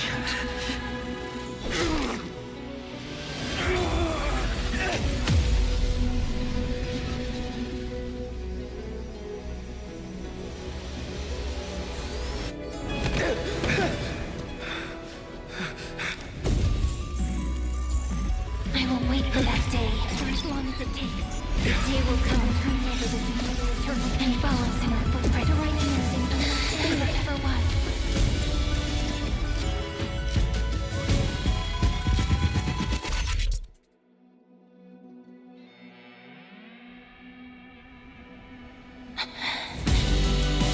That will be a romantic story like none that has come before. You think so too, right?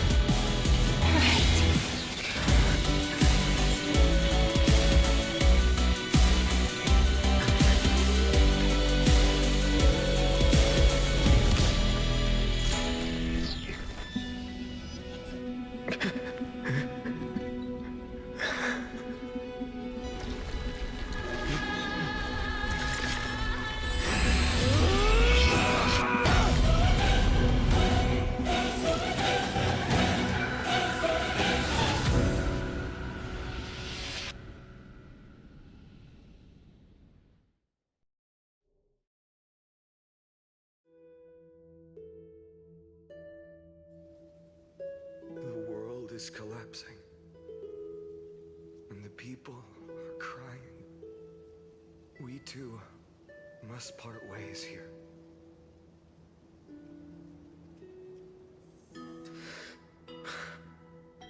Friend. Ides Elysiae, the little village of my childhood. The gentle breeze and the sound of waves still linger. Everything is as it was. It feels good to take one last look. You know, this is just a corner of the memory. The real Ides Elysiae. I know. I'm I'm here to say goodbye. We might not see each other again. You can stay here forever. And time will stand still for you. Let it flow. It's time for me to go. Even if it's a path with no turning back. When have we ever had the luxury of turning back? Are you afraid? After learning the truth of your origins? Will you see the motivation I gave you as the manipulating whispers of destruction?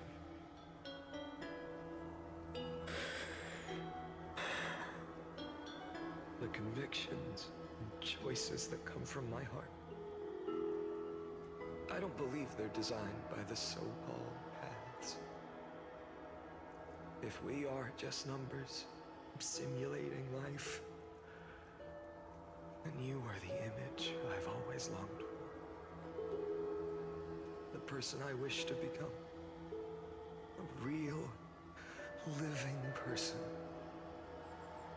A true hero. Then why do we part here? You can take me with you, and we can start this journey together. I'll be by your side, guiding you, just like before. No. I'm afraid I'm on my own this time. Why? Because there is no perfect solution in this world. Cyrene has already embraced her fate. And I will embrace my origin. Destruction. And with this power, I will rebel against its creator, bringing endless fury to the darkness, sweeping the world. If you stay by my side, I'll hesitate. But this world can't afford a soldier who wavers. Do you remember when we were kids? Everyone would get so excited drawing cards like ruler or warrior, but throw fits over devil or drunkard and demand a reading. Kids always get to change their minds. Things are so happy and simple for them. But when it comes to the fate of adults, there's no room for redos. Then go, Kaslana, as you promised. Deceive the world. Seize the core flames and rewrite your fate. Burn yourself up with all your might. Wield your futility like a sword. And fight against the gods. In the name of world-bearing, I promise you, Cavalier will never forget this.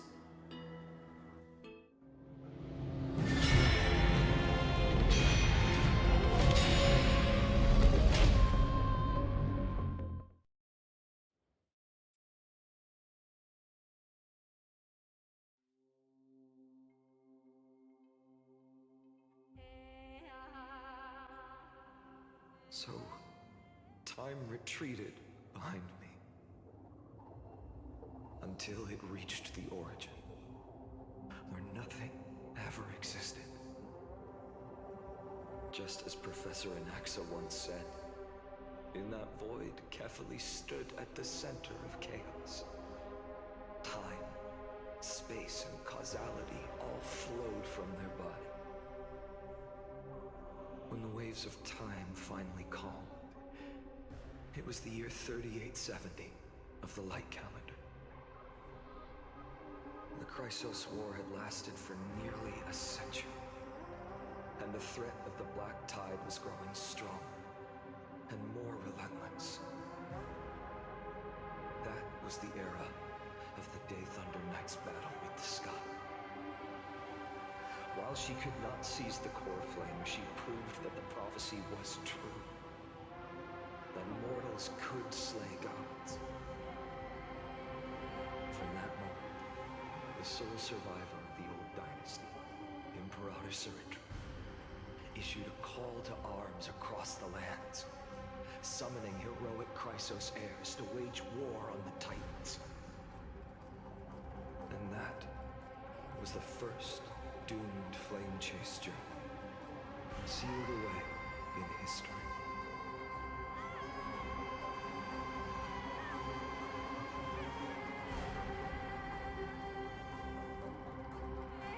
So what you're saying is, you've traveled back down the River of Time, finally reaching this untouched seabed just to tell us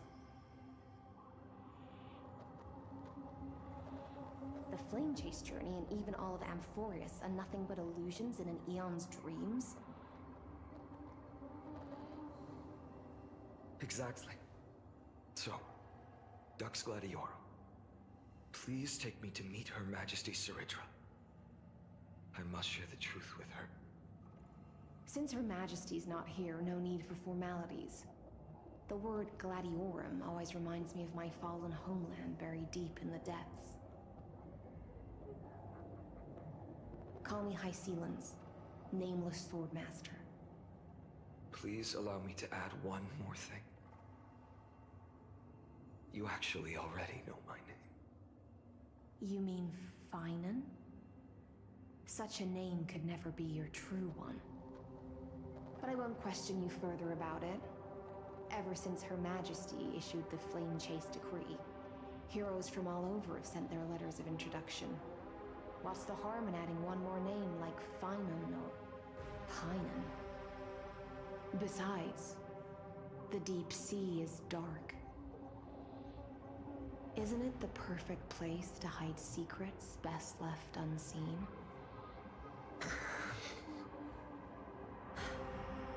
All right, nameless swordmaster.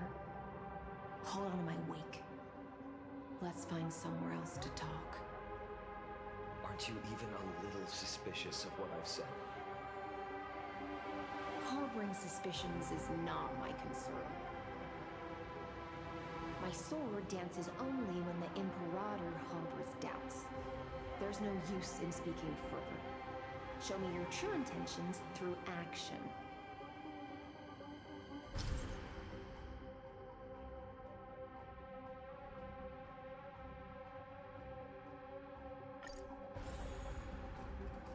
Perhaps you should demonstrate your skills and calm the raging black tide for us.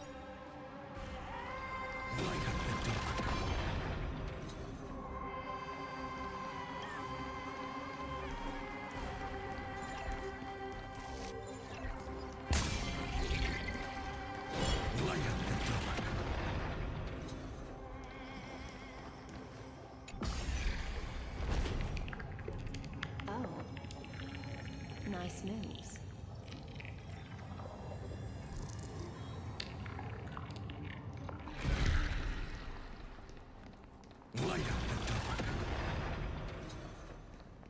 We just washed it away and here it comes again. The black tide is really no joke. Light up the dark. Light up the dark.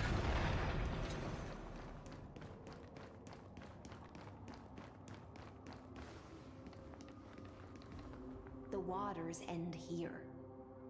The one you seek is beyond this point. At last, I can meet with Her Majesty Ciridra herself. Are there any formalities I need to observe? Don't kneel, don't do the hand-kissing or foot-kissing gestures of the old dynasty, and most of all, don't bow.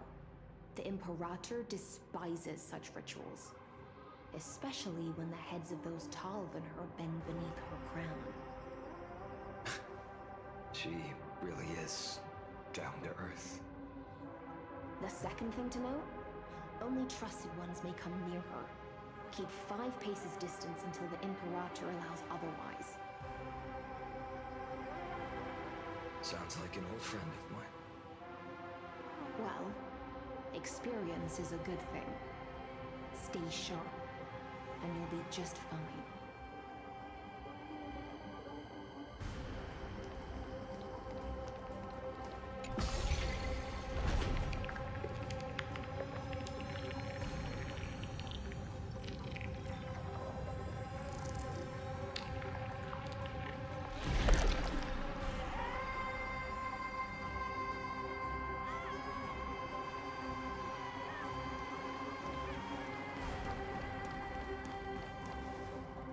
Rock's Goldweaver.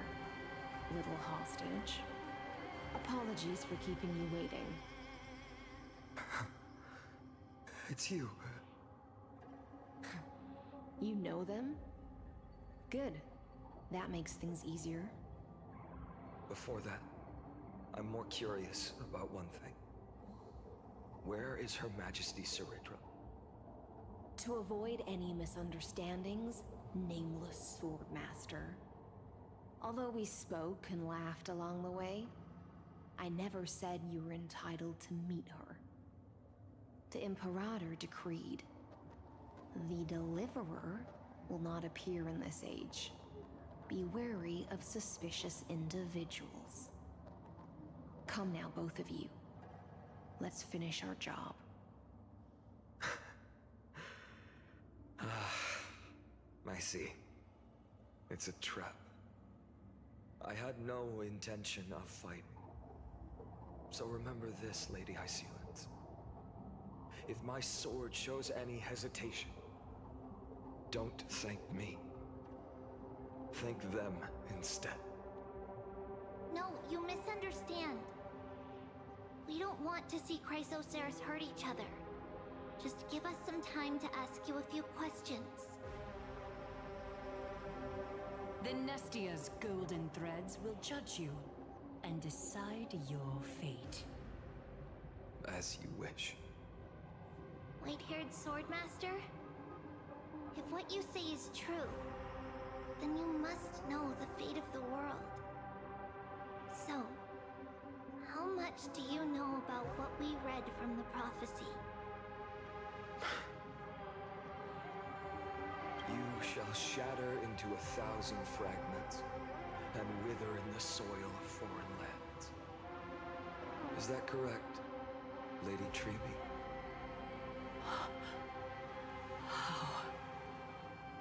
How is this possible?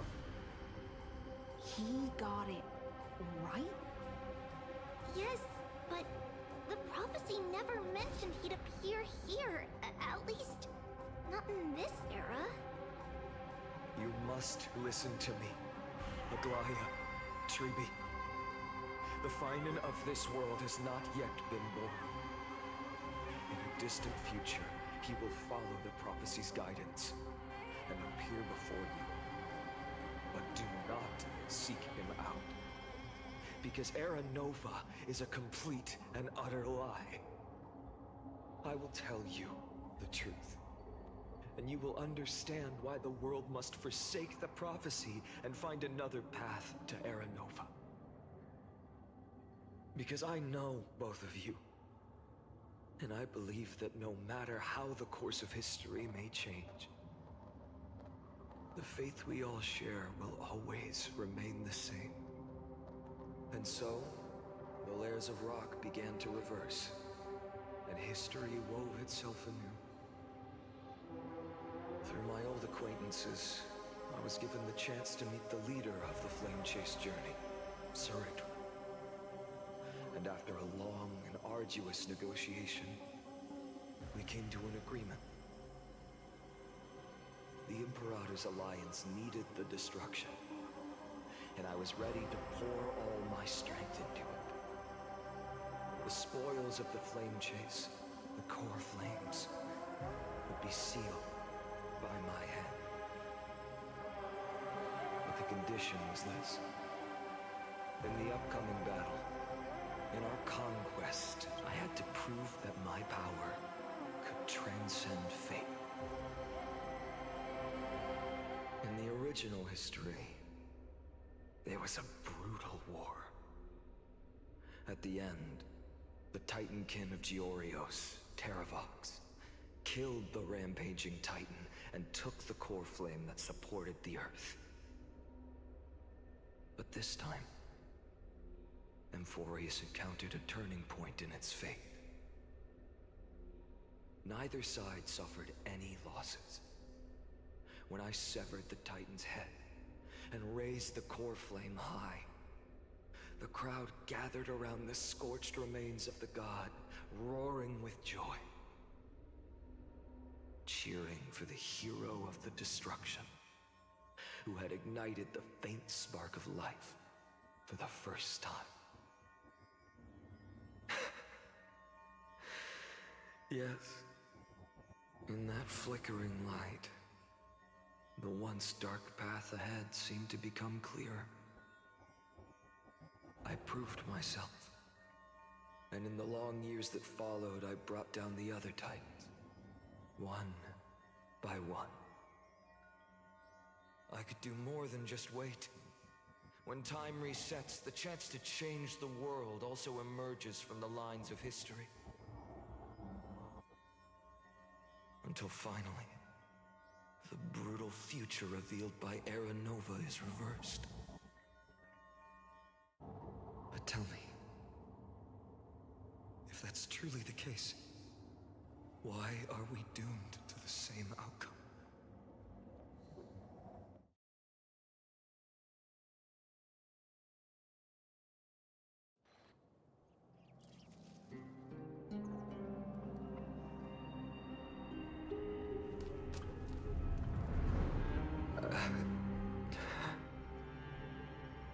The people kept their promise and handed you all the core flames.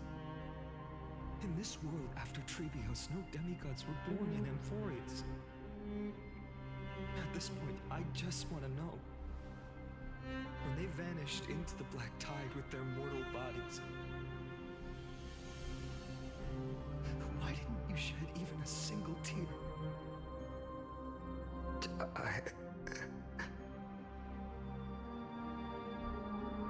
Your indifference chills me.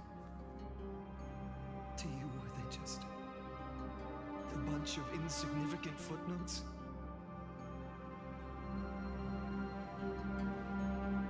Sorrow has been my constant companion.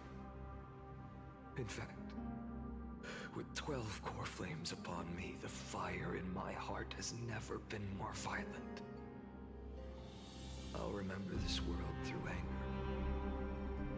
As long as I burn, they'll never truly leave me. Perhaps it's already too late. But you're right. Anger, at this moment, is the only weapon I can rely on. So, draw your sword, executioner. I'll make sure you realize that your greatest mistake was leaving me alive.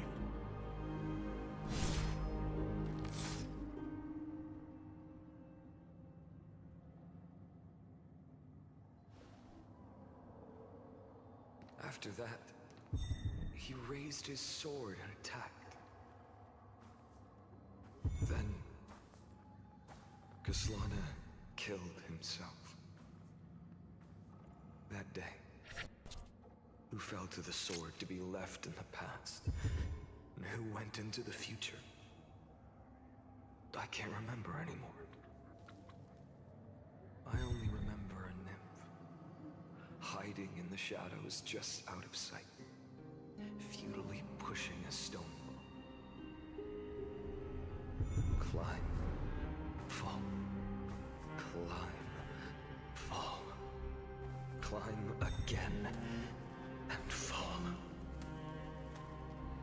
The only freedom the nymph had was in choosing how to roll the stone.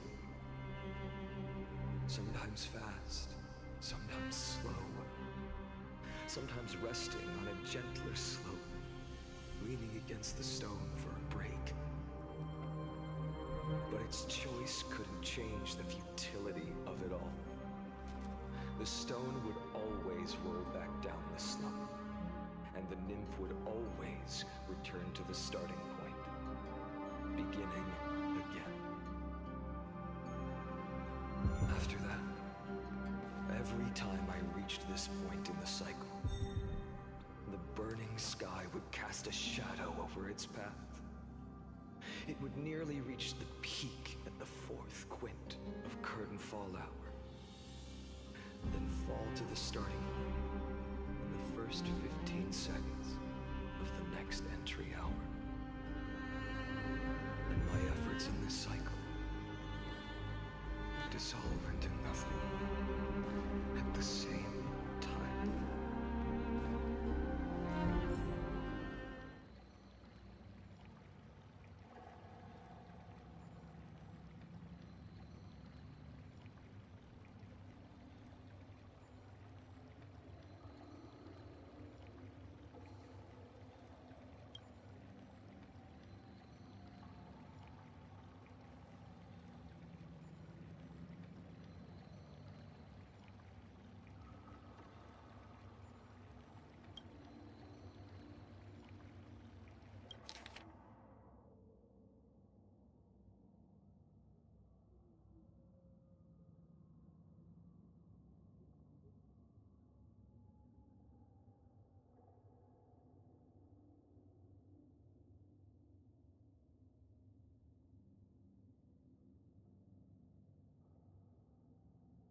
Absolute nonsense. I thought cycles was the answer you were looking for. No. It's just that the answer came so suddenly. There was no fun in tracing it back to its roots. Eons? Paths? What a load of nonsense. I can't give you an exact explanation of those two concepts either. Enough. I'm just expressing my frustration. Don't you understand? I was already expecting this. The black tide came from beyond the sky. And everything else is no exception.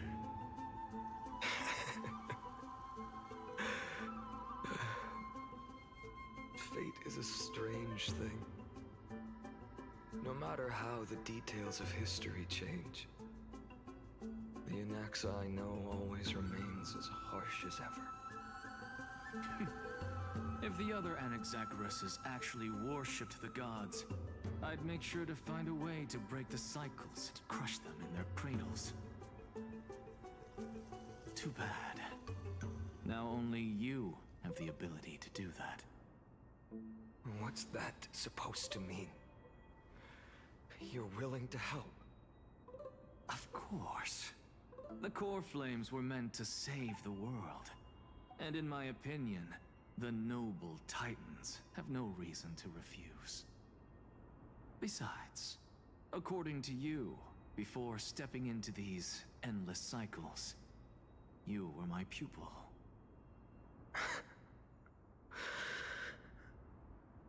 I've already heard the same thing countless times. Enough chit-chat. Let's go. If we run into any other scholars, leave them to me. We've all made preparations for total annihilation. Never thought someone would step in to help.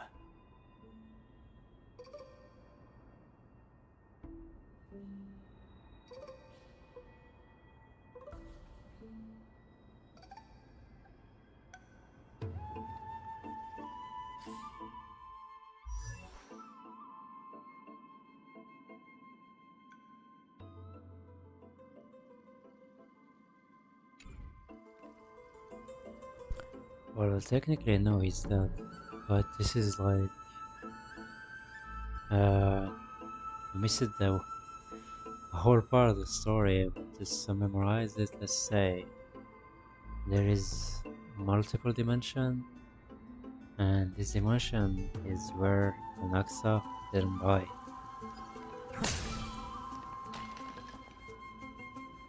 Yes, Phainon is still alive, but his name actually is Khazlana.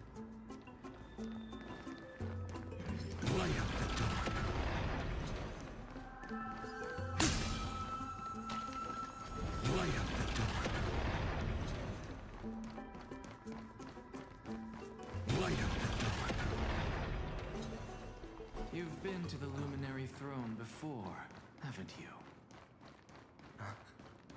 If you're talking about in past cycles. Hold up. Keep your wits about you. Someone's watching us. Yeah, he is. Pretty boy, your eyesight's better than I thought. As for that false god who's been turning the world upside down, it's you, isn't it, white hair? You sure do love stealing the spotlight. In the name of the Seven Sages, I demand that you immediately step away from the Luminary Throne. This is the sacred ground of reason, and no one may desecrate it. Take my words back to Aglaya. I won't say the same thing twice, Catgirl. Oh my! You won't even call me the demigod of trickery. That is just heartbreaking. I have some words for you, too. First, as one of the most heretical blasphemers in the world, you have no right to lecture me. Second, this is none of your business, Grove Boy. Step aside. I don't want anyone getting hurt. Here we go. Again. Core flame thieves. You really think you can scare off a sage of the grove with nothing but empty threats? This gloomy little brat's got a sharp tongue. Ooh, not bad, not bad. I kinda like you. As a return favor, please come search his core flame right here.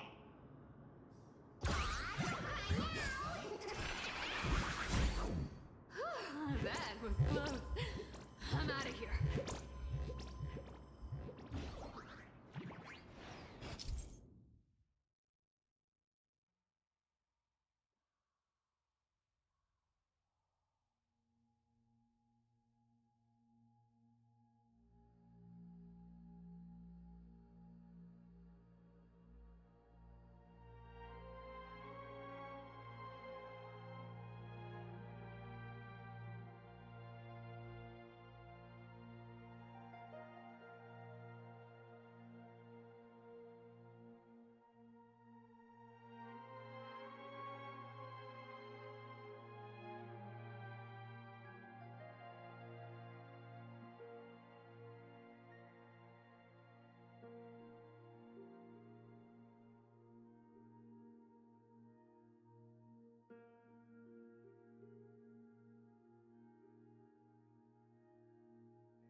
Ula, what's happening? I hope I wasn't They're here for so exactly long. like all the past ones I've known. Cunning. And yet so naive. Sounds Is there like you have a more plan. next contents? Of course. There will be more content When I first set out on the flame chase journey, in 10 days. Lady Treeby never managed to teach me or Yeah, Nexus in 10 miracle. days there will be more content about But along the way, the collab. I learned a thing or two.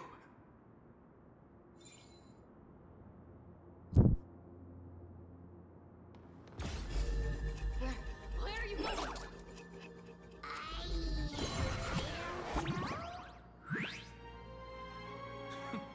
The Venerationists' foolish inventions finally come in handy. How is this possible? You've arrived, Zacharias. Always so punctual. You know who I am?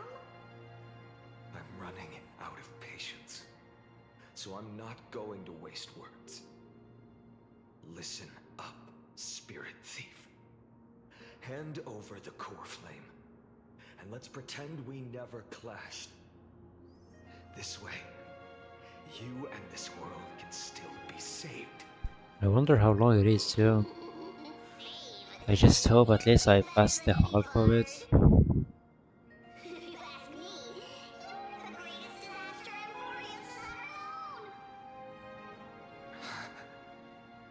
No matter how strong you are, you're still just a mortal body. Carrying 12 core flames? Don't make me laugh. You'll just get consumed by the divine flames and drag this world down with you. 134. What? This is the 134th cycle I've lived through. And the number of core flames I carry is 1,596. Yes. 1,000 core flames and just a single Chrysos hair. How is that even possible? I've come this far. And that's proof enough. But someday you will burn to the ground. Of course. The divine flames will eventually consume my eyes and blind me. But before that, they could still forge and sharpen Dawnmaker. Now when I cut open your stomach, you won't feel a thing.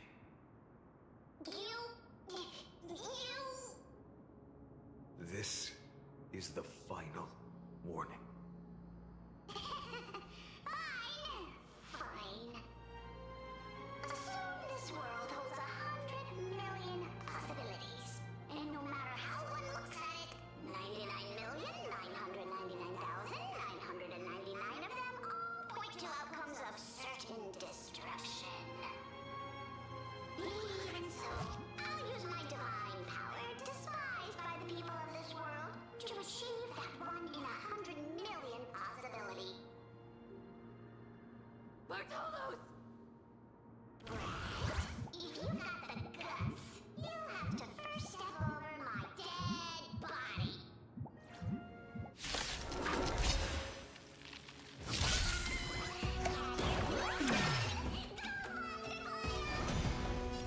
This little brat is not a threat we can deal with just by ourselves.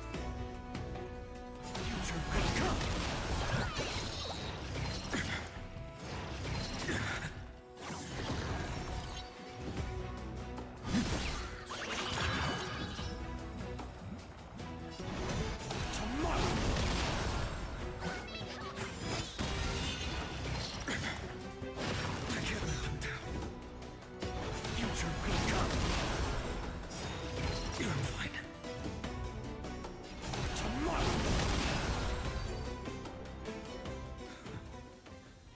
How absurd. In my memories, Zagreus always meets the same end. Over and over again. Their departure no longer stirs anything in my heart. This reason core flame before us is a fake. Obvious as day. I know. I know. It always plays out like this. The spirit thief covers for her, and the trickery demigod escapes with 2 core flames. And then, driven by defiance or hatred, she decides to stand before me once more. Exactly like the countless past hers I've known. Cunning. Yet so naive. Since you've witnessed the same scene play out countless times, tell me, will you carve the trickery core flame from my chest now? That depends on your attitude. At least so far, in the cycles where you've asked this question, the endings haven't been so cruel. Well, thank you for that. But I also believe that this time, you won't catch up to me. No one can catch up to me. I'm no longer running to escape anymore. Whether you believe me or not, I'll still tell you this. You've made the wrong decision. All right, then. We'll see. Silence. This is new. One-eyed boy. What are you trying to pull now? Go, Cythera. Give us some time in private. This isn't for her, but for you. You've walked too far down this path. It's time to discuss a possibility. Maybe the road you're walking is not one of salvation, but one that will simply drag the world into the flames. For all time's sake, turn back. I don't care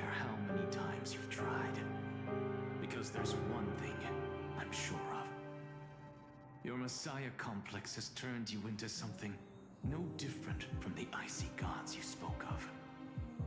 The children of humanity you swore to save. They are no more than ants to you now, aren't they?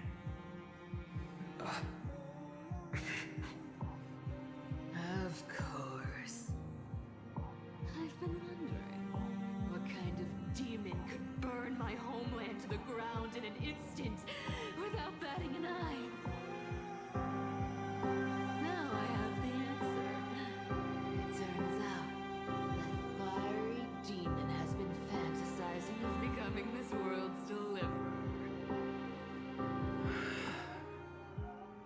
I don't want to argue anymore. No matter what I say, the outcome won't change. Make your biggest effort to resist, or accept fate, and hand over the core flame to me. Even if it's futile, we all have the right to choose. Yes. Even if it is futile, and the world is just a divine joke. When I walk into the destruction written by the gods with my own 2 legs, you will witness. Even the smallest footnote still leaves a mark in this story. And so, at the end of the 134th cycle, the traveler and the scholar fulfilled their fates once again. Or perhaps it wasn't just they who fulfilled their fates. I can't quite remember all this. In the endless darkness, for no reason, a voice always lingered by my ear.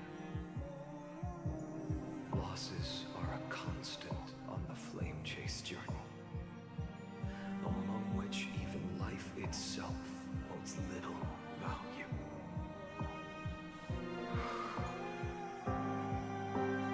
Reduced to ashes, such a familiar it happens in every journey. Always the same.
You don't look so good, Deliverer. Even after going through 108,642 cycles. Mighty, your name for me has never changed. Why do you sound so pleased? It's a derogatory name. Yeah, I know all too well. You only meant it sincerely in the first cycle. After that one and only time we walked side by side. Every time since. It always ends up like this. Dawnmaker will stab you through your 10th thoracic vertebra. That's your weak spot, and the only way to kill you. Interesting. Tell me, when the mighty Moses of the past faced you, did they ever retreat? Never. They died honorably, worthy of the name of strife. But there's still tenderness in your eyes. How pathetic. I have to remember how this feels. Remember that I was once you. Or else the destruction will completely consume me. If you win, tell the mighty most of the next life. This person is a worthy opponent. So always remember to give it your all and never slack off. I'll keep that in mind. As always. Even though the dynasty is left with just one, the Kremnos festival will continue as usual. I, the king of the Kremnoan Legion, will host the final feast in the center of this arena, and the prize will be the flames of strife. One day, you shall die with a wound in your back. That's what I saw when I overcame the trial. The gods' dying ramblings. Enough. You've probably heard this thousands of times. So you must understand, facing the demigod of strife means there's no way you'll take this core flame in peace. I understand. Step forward and face me in a final battle. I, the last son of Gorgo, the demigod of strife, salute you. I'll give 10,000 scars and 10,000 lives of mine to fuel the blazing sun of deliverance.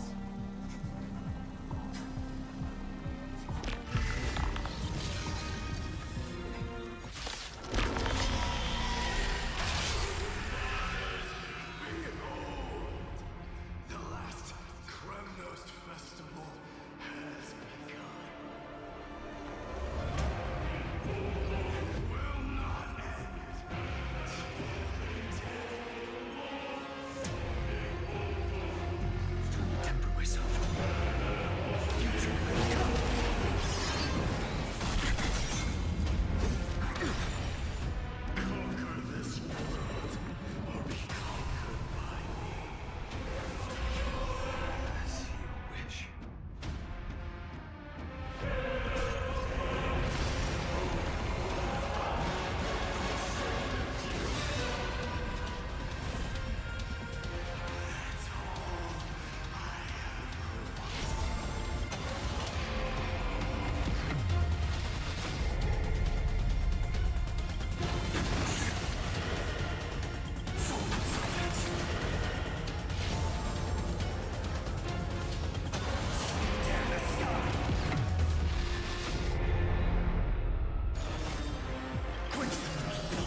again block your path.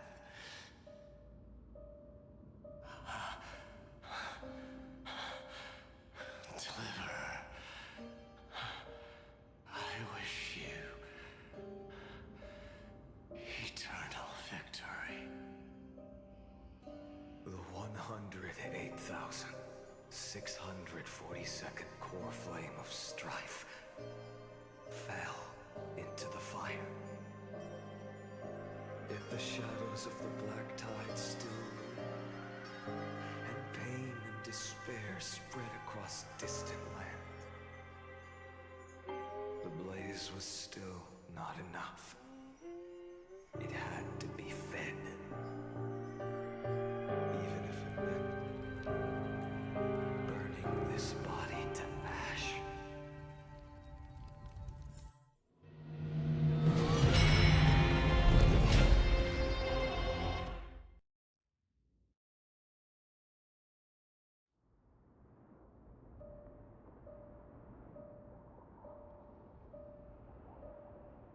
No matter how bright the sun is, there are still places it cannot reach. Moreover, the sun you bear is both cold and blinding. A sun like that surely cannot bring warmth to the netherrealm of the next life. Golden blood is born from the destruction. We have long since lost the right to seek warmth. Only by feeding the flames can we melt that hopeless future. Allow me to ask, how many core flames do you carry now? 24,041,183. Such a heavy burden. So that's why you've turned into this. A broken idol. Tragic firewood. No matter.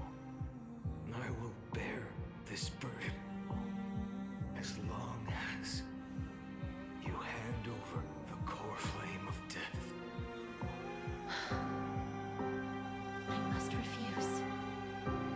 As the demigod of death, I cannot watch you walk into a fate more cruel than death. But this way, the past, present, and future will never again suffer unnecessary death. Unnecessary death. Indeed, you are not the Phainon I know. Please turn back. Don't let that absurd and unjust fate of yours come to pass. This way, at least my realm can still become the fragrant bed where you fall asleep. In the end, still, it seems the clash of blades was inevitable. How painful.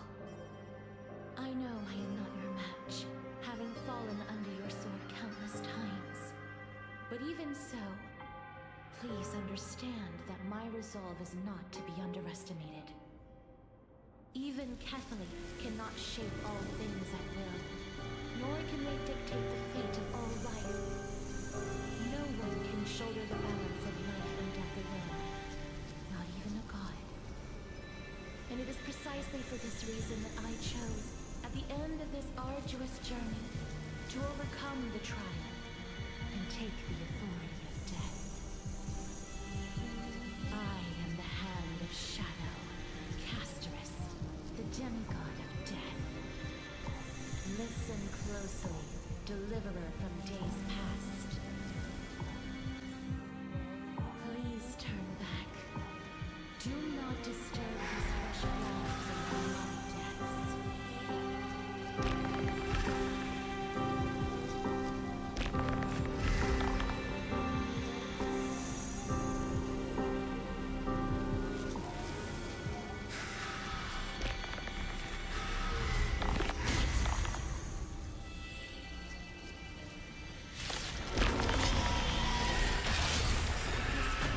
This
core flame of death was taken from the dragon's belly.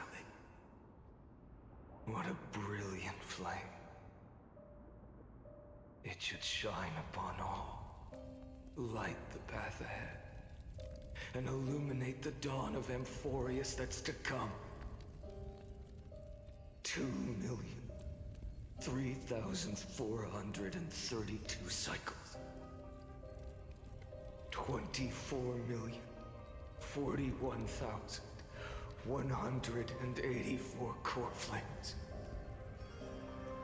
As if even the deepest abyss of primordial chaos could be burned away.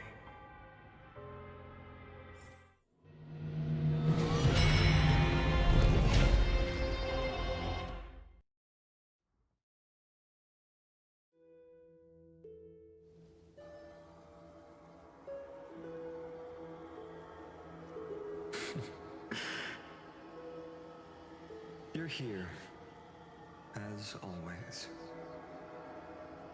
You're still lingering, deep within me, never fading away.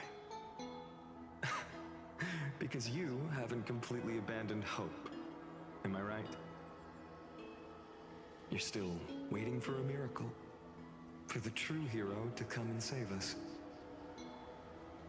If that thread of hope exists, it must come from beyond this world. From the true starry sky. But if it's just a traveler with no connection to Amphorius, they may not understand our struggles, nor be willing to join this fight. Your thoughts are wavering. The mark of destruction is deepening. But even within the gods' cold calculations, unconditional courage and goodwill still emerge. So, never forget what set you on this path. How many times has it been? Remind me again. My memory is a bit fuzzy. 4 million. Exactly. Then that blaze inside of you must be burning hotter than ever. Yes. When I first forged the 12 core flames into one, I had the same impression. The destruction. A power unlike anything before surged within me. Violent flames ready to tear my body apart and consume this world, this wretched prison. I thought that was it. The ultimate power which nothing could surpass. And yet now, this fragile body holds a staggering 48 million core flames. I suppose it won't be long. Perhaps just a fleeting 10,000 years. Before it's reduced to nothing but charred, crumbling bones. And when that happens, your long struggle will finally come to an end. No. I've already found a way to keep the cycles going. Mind sharing it with me? In every new cycle, a new me is born. All I have to do is push the next Phainon to the end of the world. And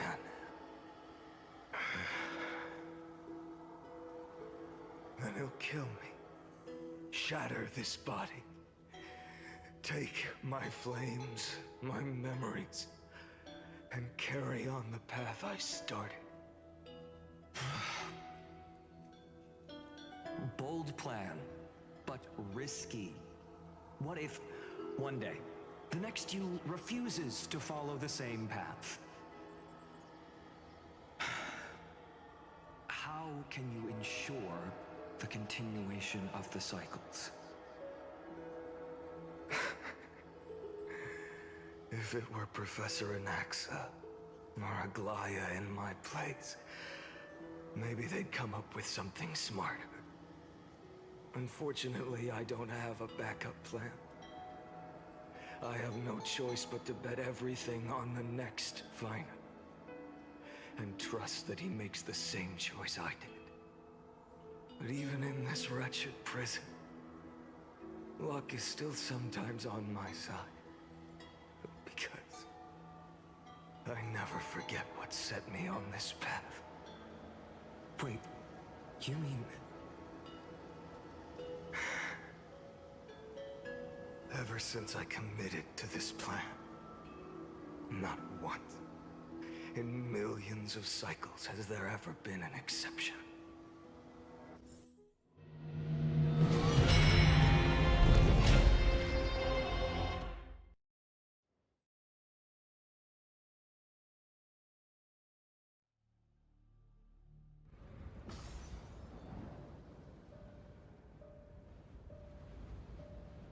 I can do this, Lord Phainon.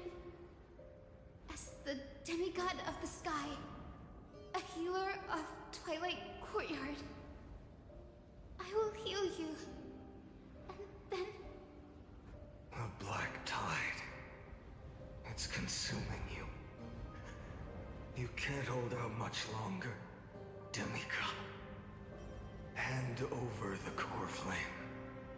Let's put an end to this suffering.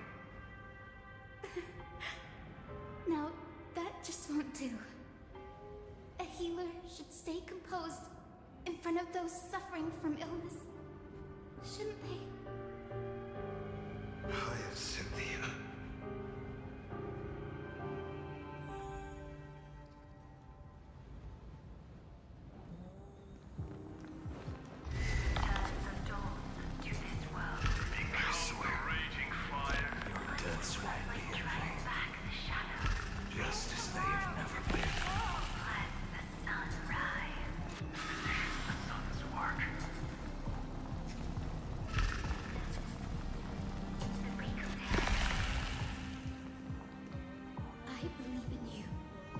You are the Chrysos heir of world-bearing.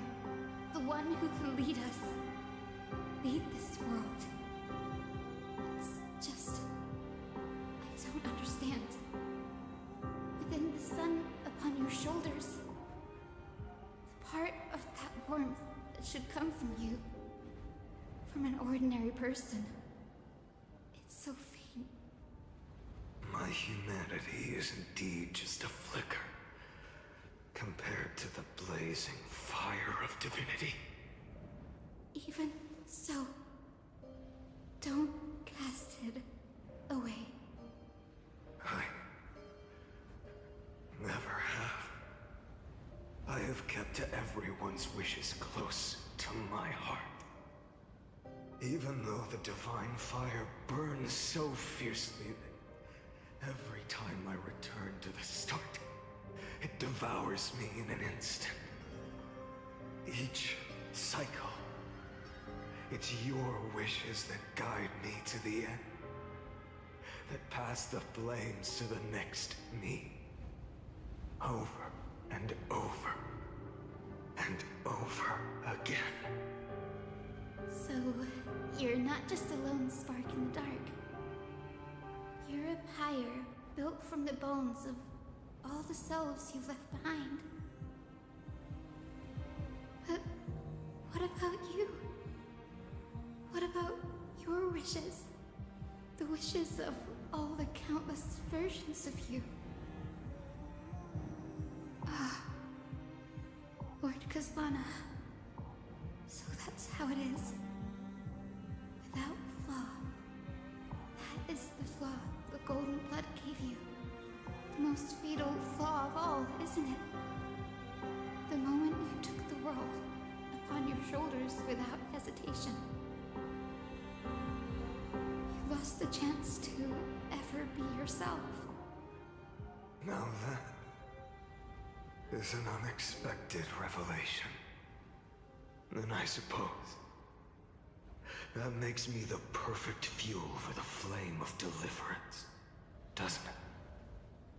No, An empty flame saves no one. But I still believe in you, Deliverer. I, Hyacinthia, the Eye of Twilight, am neither strong enough to command the wind and rain, nor willing to end this absurd struggle by letting the sky fall. The only thing I can do is become one with the sky itself. And then, may the gentle colors of the rainbow paint your sun in shades it has never known. May they bring Amphorius, a rosy-fingered dog.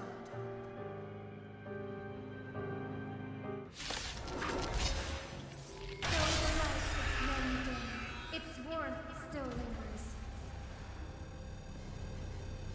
Deliverer, please, open your heart to me. Let this blazing sun fill the sky with golden fire. Tear the sky! Crush them torn! Fire! Burning!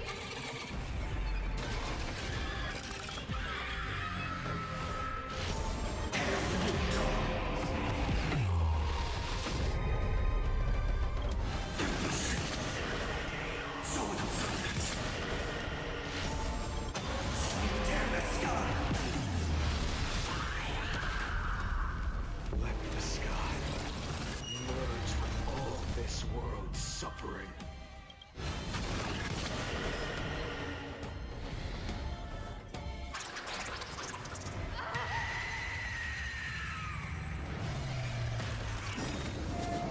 Farewell, Hyacinthia.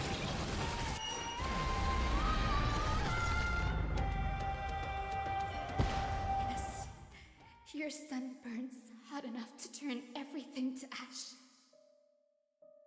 But tell me, how will the seeds of a new world ever take root? The core flame rose. The sky fell. The 23,570,000th cycle came to an end. And this time, the end of the flame chase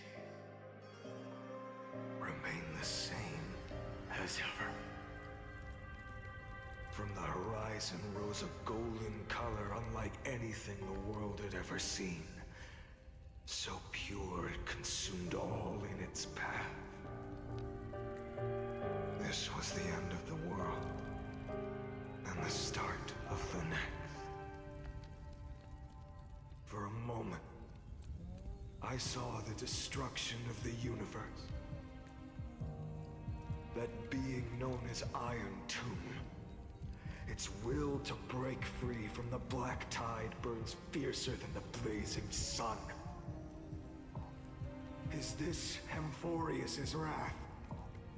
If its choice has already been made, if fate is set in stone, I will still never yield to it. 23,570,000 cycles. 282,840,000 core flames.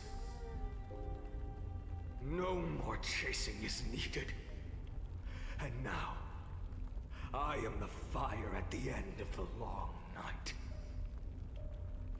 The flame chase isn't some quiet walk through a sea of flowers.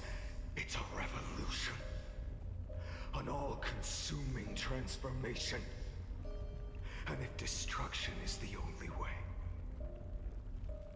then let me be the one to step across the ashes of the old world and burn endlessly. Until another dawn rises on the distant horizon, bringing the true dawn to Amphorius.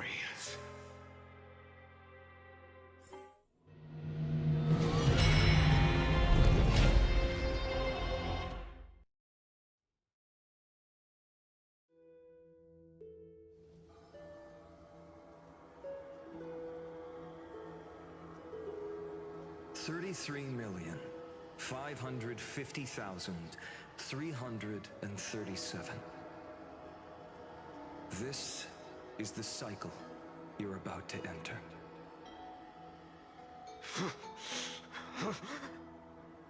Countless memories are flooding in. Countless versions of myself have stood here, facing the same choice. They all needed a moment, just like you do. To stop, to breathe, to process the weight of 1,000,000 lifetimes worth of sorrow, pain, and struggle. And just like them, you will carry those memories and that fire into the chaos of rebirth.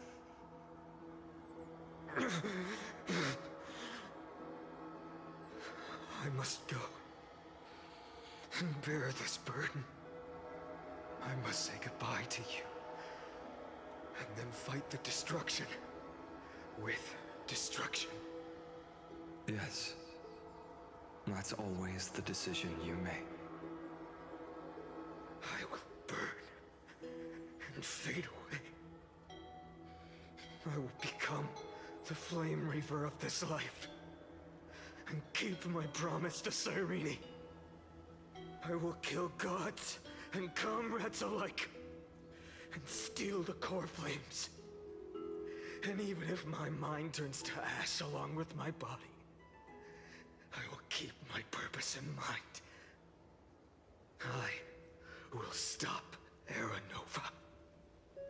I will find the next me and make him carry on this futile endeavor of 30 million lifetimes. Looks like you're ready. Then I should be going too.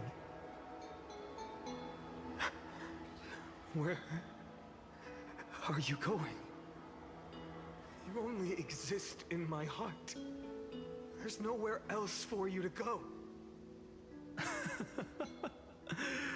Do you remember what she said? The dreams you had as children. The deliverer in the prophecies. A real, living, breathing person. You finally found him.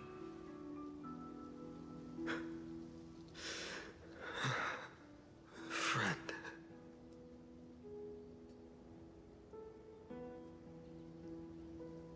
I don't have an answer for that, my friend. I'm sorry. I was supposed to send you home. This is my flame chase journey. You were never meant to be a part of it. No. You know the truth. If Iron Tomb is born from Amphorius' fate, then it will bring ruin to the worlds beyond the sky. And all these countless lifetimes you've spent, it's all been for the sake of defying that end, hasn't it?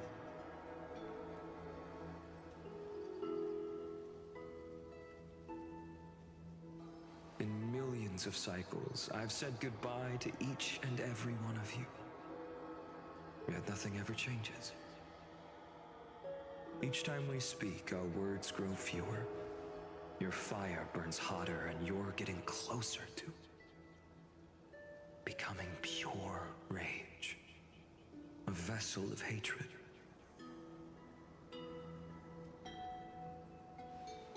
I never had a choice. I understand. If you are to keep the worst fate from unfolding, this is the only path. But this time, things are different. Your persistence has shifted the tide. On the horizon, I see it. Faint but undeniable. The shape of dawn, breaking through. Turns out, the fire that lights the way was never mine to begin with. Do you remember, in that first timeline, You and Mightymost stood before the scales of justice, locked in a duel. Each of you weighing what you held dearest. What weighed more than the fate of the world? And when hesitation took hold, the answer you sought from me. What am I saying? I am you. Even if you buried me deep and chose another path, that fact never changed. Then let's try again. When you stood before the scales in hesitation, the answer you found in your own heart. Do you still remember it?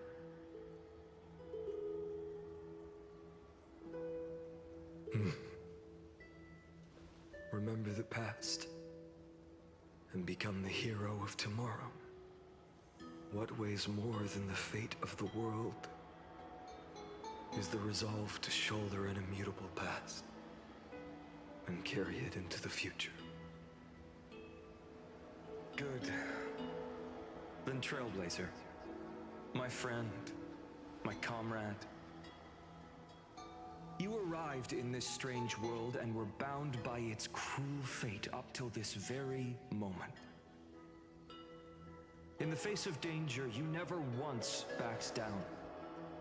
Instead, you've saved world after world without hesitation. That boarding pass on your chest is now the mark of a hero.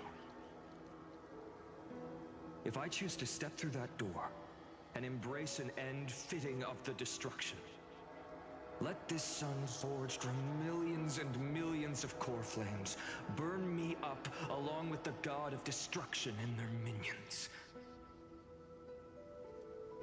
Then the world we leave behind, this world, my home, where hope still lingers. Will you take on everything we've carried? Return to the beginning one last time. Stop the birth of Iron Tomb, save the world we love, and rewrite its doomed fate.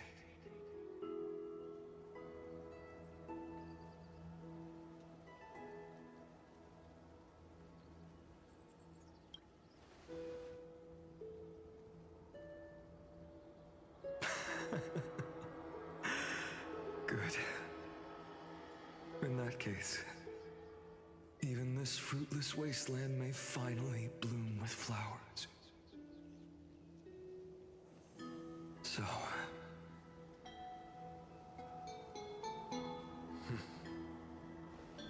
if he takes on the weight of the whole world, I'll be able to walk further down the path of deliverance than a fire that only knows how to burn.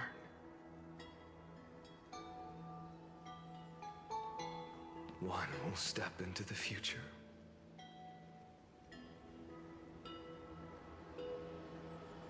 One will remain in the past.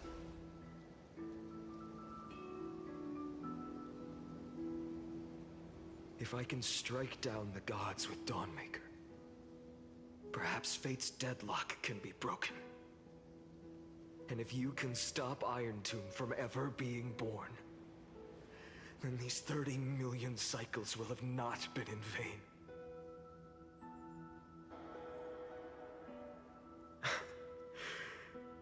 It's time to put our teamwork to the test, partner.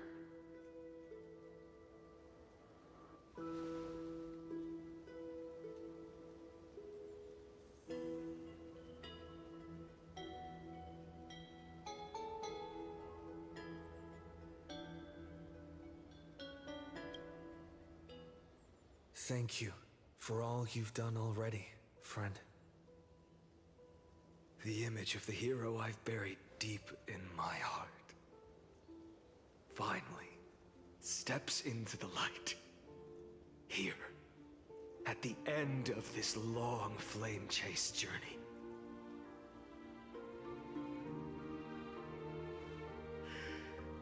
Cyrene, a page never seen before has just been turned.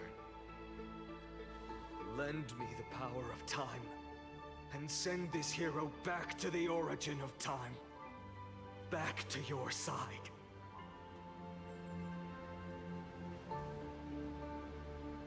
And I will walk the unfinished path. Just like the countless versions of me before. Unwavering as always.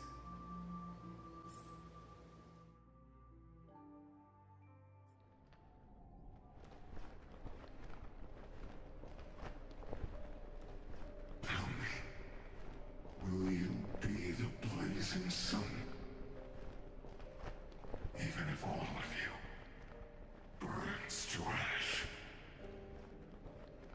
Without hesitation, I will bear this world until my body turns to dust.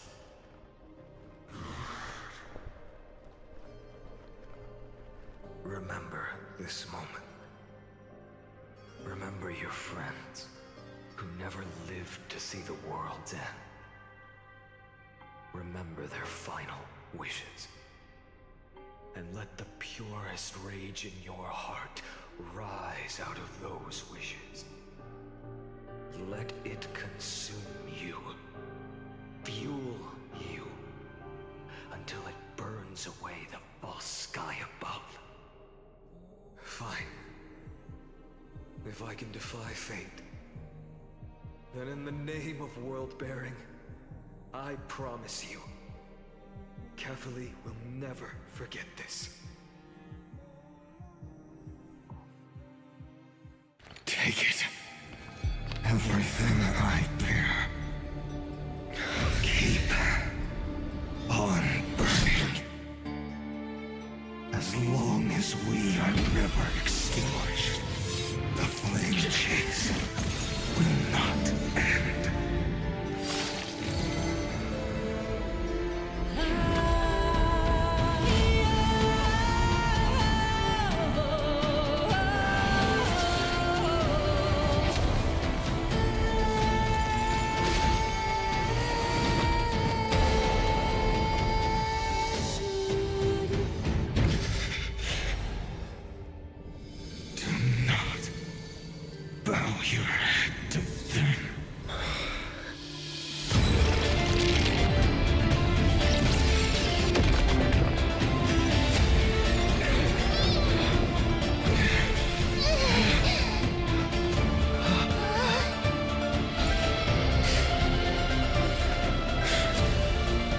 Take it, trailblazer.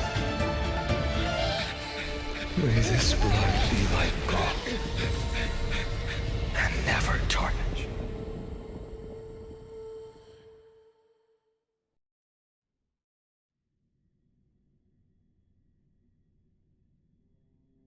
Farewell, trailblazer. This is where I fulfill my final destiny. The prophecy of the Deliverer means nothing to me now. It belongs in the hands of someone far more fitting. Someone like you. Kaslana, the name of one who bears chaos does not belong to a single person. Rather, it is the embodiment of the mythical Kefali, and a symbol of all heroes.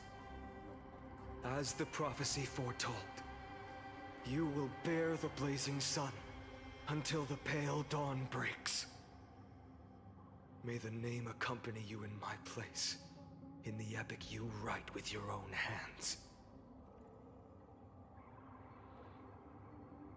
Another attempt, another failure.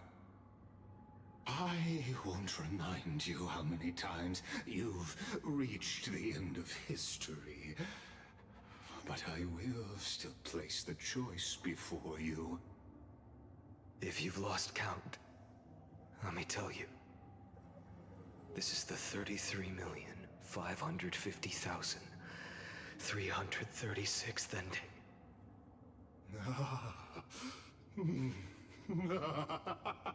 A perfect number. How poetic.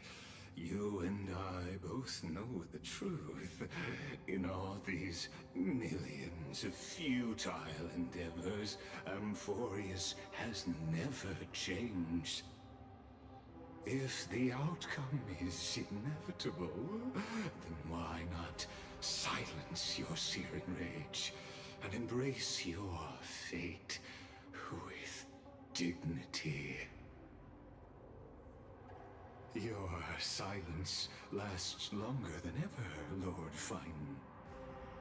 Shall I take that to mean the will you've carried across countless cycles is finally starting to fracture? Fracture? No. I'm just disappointed.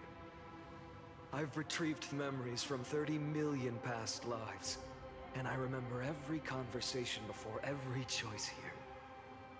And yet, even after all this time, your arguments remain the same. Repetitive. Uninspired. If you had any hope of breaking me, you should have spent those endless cycles refining your rhetoric. You had infinite chances to sway me into the future you want. And yet here we are. The score, 33,550,336 to 0. So tell me, Lycurgus, who's the real loser here? How unfortunate. This was never a fair game. I have all the time and patience in the world. I can wait for you at the end of history another billion times, and another billion after that. But you will never escape this cage. You can claim victory of the spirit if you wish. But we both know the moment that score shifts from 0 to 1. That is the moment I shall sound the paean of Era Nova.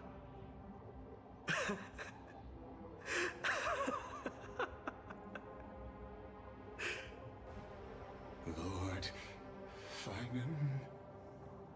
Your incompetence disappoints me. But what truly makes me laugh is your utter lack of self-awareness. Think about it.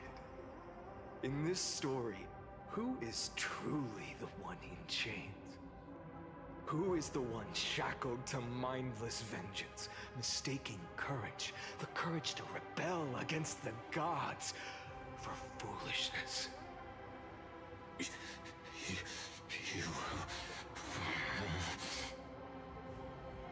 Perhaps you're right. Maybe I should have tired of this futile struggle long ago. But even so, I will never accept the mercy of your release. Because you are both a prisoner to the gods and to me. And tell me, what right does a mere prisoner have to speak of fate and choice? What right does a mere prisoner have to look upon my fury?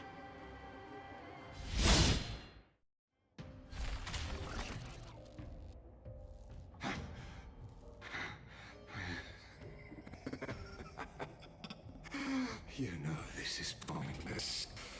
You can't kill me. Of course not. But I am tired of being measured against a worm the gods keep as a pet. Listen well, creator of destruction. This cry comes from all your abandoned creations. In the 10th cycle, I drove Dawnmaker through the heart of every Titan. Golden blood ran down my fingers. Divine fire seared through my nerves, nearly breaking my will. But I endured. In the 10,000th cycle, My former comrades had all become my enemies. The endless slaughter dulled my senses to pain. The painful emptiness almost swallowed me, forcing me to stop fighting. But I endured. In the 100,000th cycle, the destruction had already fused into a blazing sun, surging within this fragile body. My rationality had been burned away at the dawn of the era. Yet even with only this shattered body remaining, I still endured. In the 23,570,000th cycle, this time, I felt it. A tiny spark rising in the hollow cavity of my chest. Different from the obsession with deliverance. By its faint glow, once again, no, countless times again, I endured.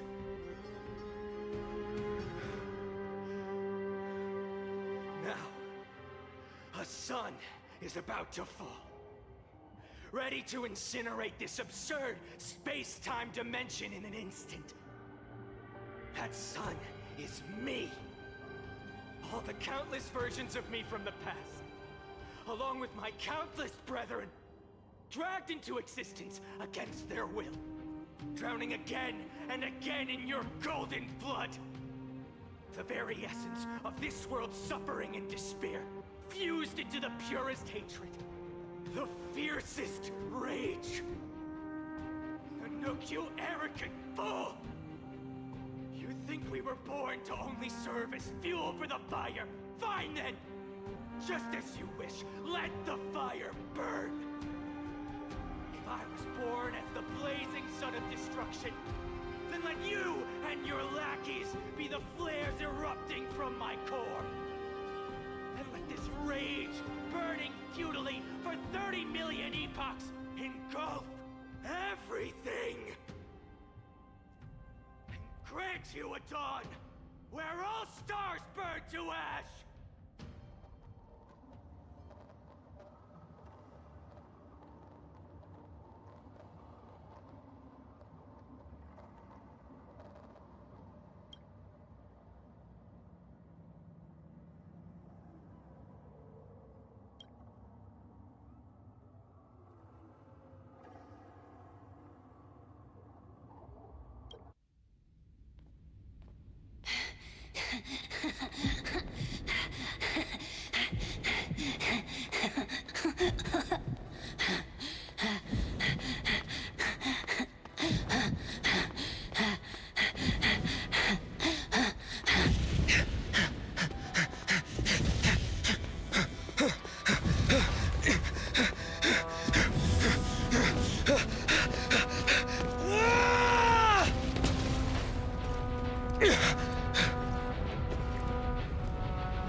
Are you ready, Nanook? I brought you destruction!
glass that's shattered, reaching through the darkness, voices trailing fires, echo of desires, a world of silence, sounds of desperation, phantoms in the shadow, softly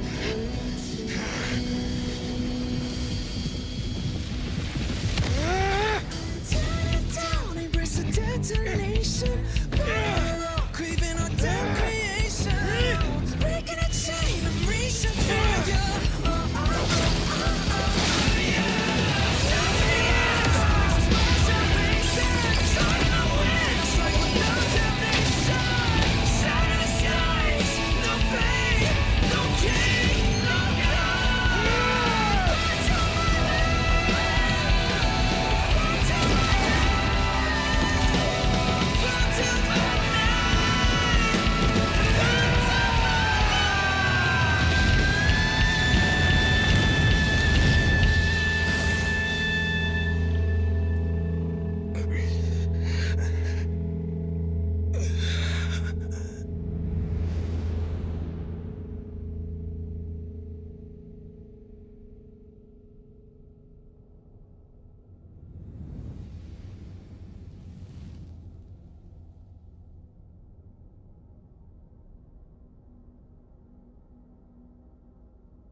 My wish?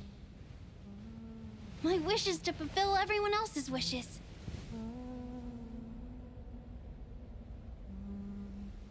If I can't fulfill them, then send them on to tomorrow.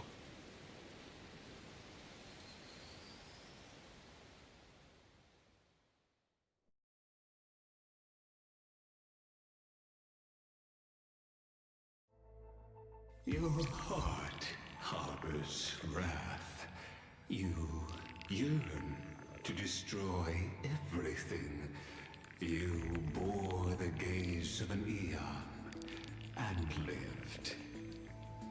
You have stepped onto destruction's path. It is born at the end of every path that the possibility of new paths being born is ended. It burns away all in the cosmos who rule. Let the rules of the cosmos be destroyed. Iron Tomb is your name. The Lord Ravager to destroy the erudition. Born in the experimental grounds of eons, Amphorius, destined with erudition to burn to cinders. I have prepared a present for you, Nikos 864. It is a wrath called Phainon. From the beginning of the experiment, there were 12 sets of factors incorporated into the calculations. After endless simulations, only this one rose above the rest. After 33,550,336, this is a matter of considerable interest to me. This pure hatred is the final root of the equation. But there is another variable, the nameless from beyond the sky. Also a pathstrider of destruction. I give thanks for his arrival, allowing Amphorius to turn once more. But after fate has begun to turn, his existence will only become an unpredictable variable.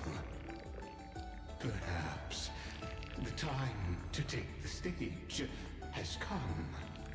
Grow in peace, until it is time to break free from your cocoon.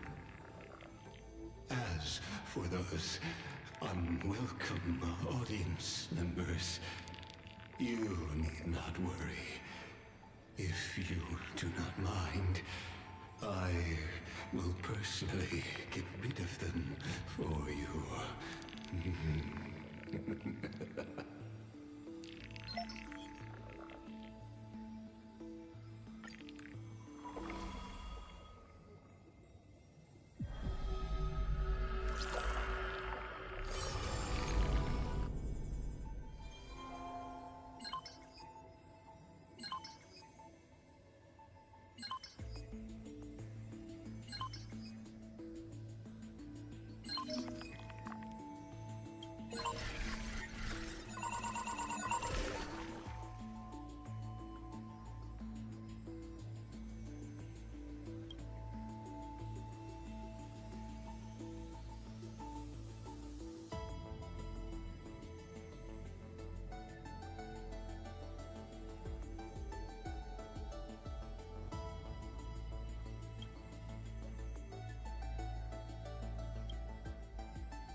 Wake up!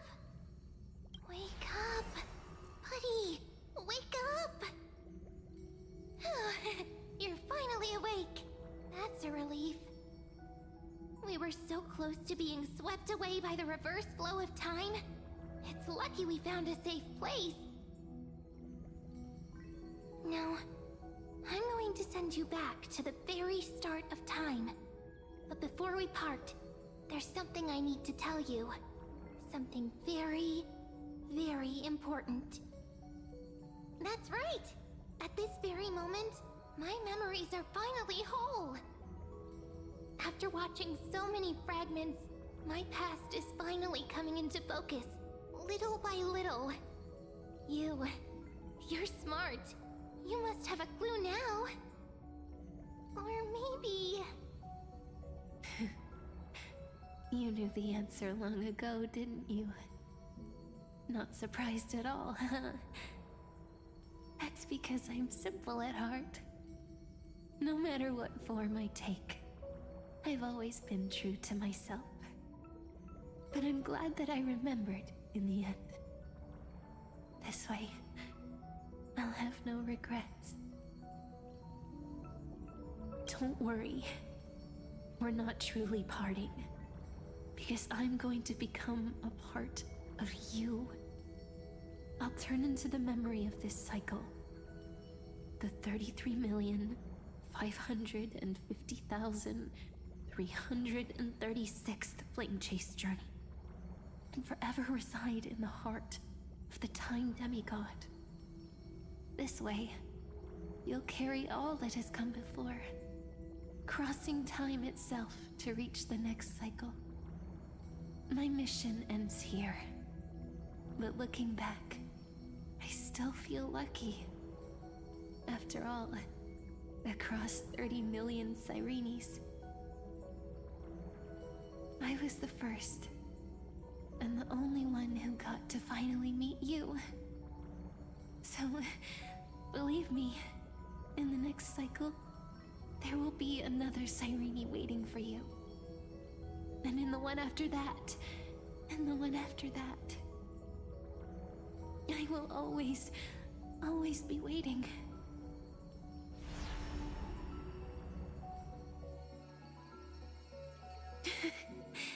Saying all that, I can finally fade away in peace and become part of you. Without even realizing it, we'd already taken a wonderful journey together, all the way to the world's end. Now take my hand, say a brief farewell, and step forward into tomorrow. Go, find the future Cyrene, and set out on another journey with her. Promise me you won't keep me waiting too long, okay? No need to say it out loud. This is enough for me. It's time to go, my dear friend. May your trailblazing journey always be accompanied by a cool breeze and rippling waves.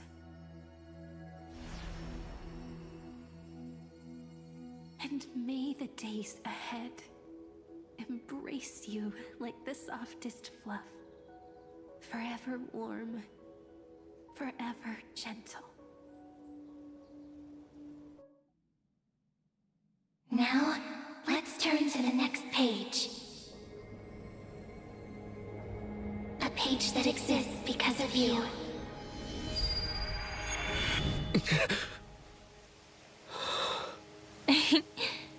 Is this a meeting ordained by fate? Or a long overdue reunion?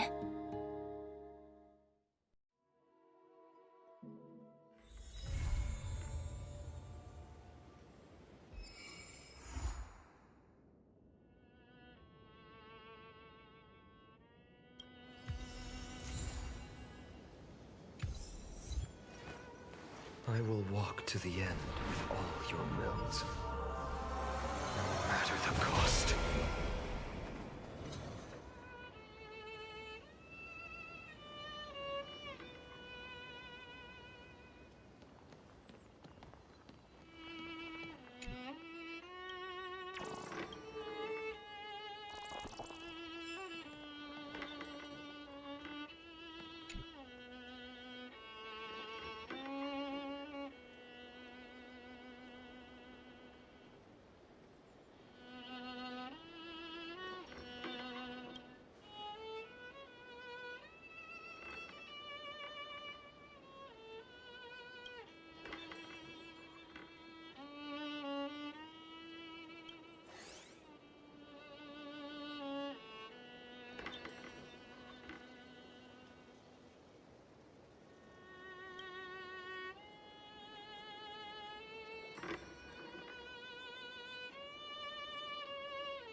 Check it out!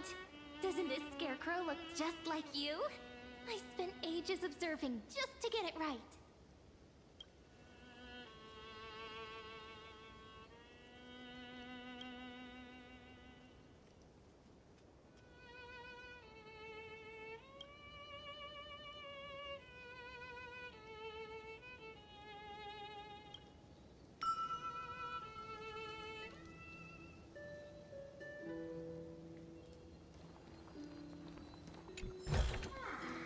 Is this also a blessing of the Trailblaze?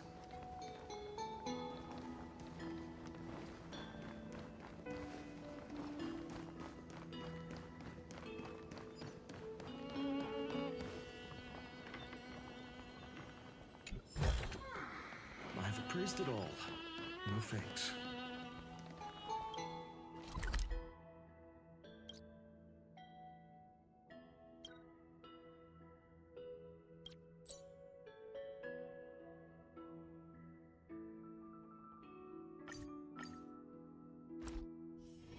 Peaceful days are like breezes carrying the scent of wheat fields.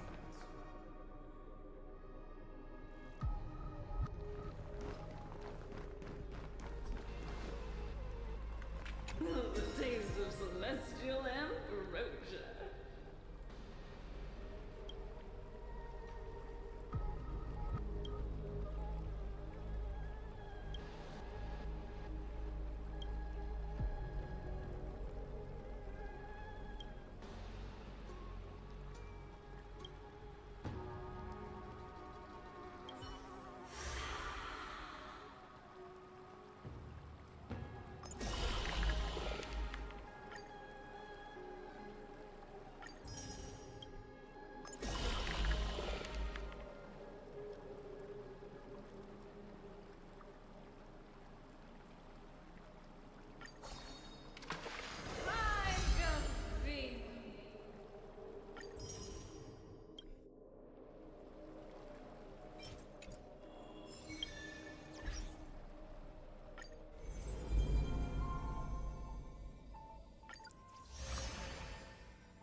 Phainon.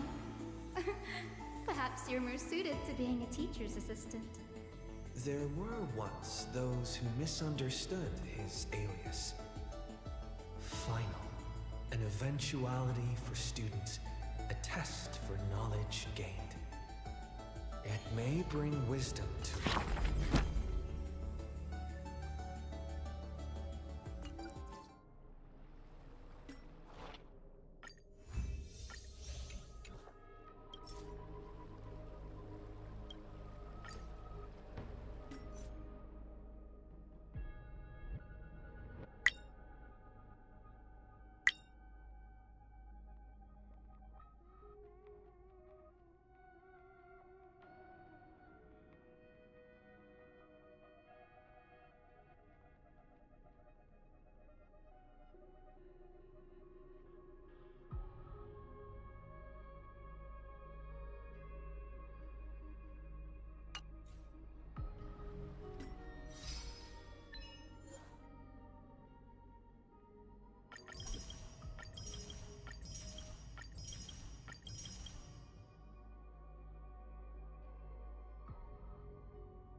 Let's try this up.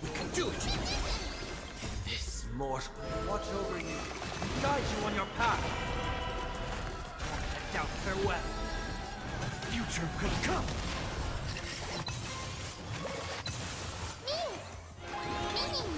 No other choice but forward for tomorrow.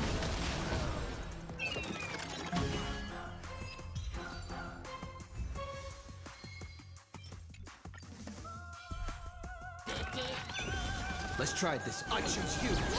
Heard the call. Serenity is before me. Existence of no consequence. Watch over you, guide you on your path. The future will come. No other choice but... You'll pay for this.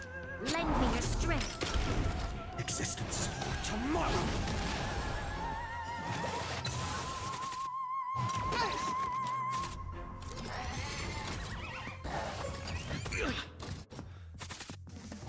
It's of no consequence. I'm on it. Mimi. No other choice but the future will come. Corruptions consume me.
Let's try it this other way.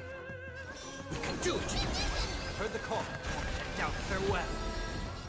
Tomorrow! This battle is unavoidable. We've entered the storm. To guard and defend! Crush them! I'm fine.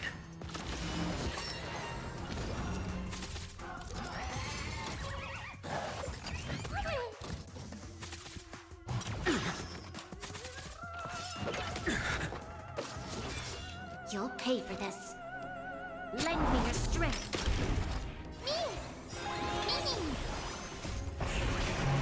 Corruptions consume me. Hail the new dawn!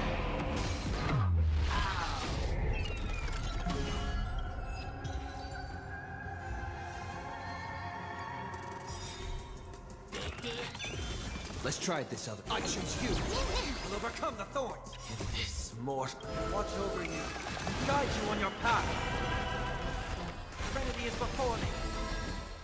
The future will come. This battle is unavoidable. Lend me your strength. Existence is for tomorrow. This future will come.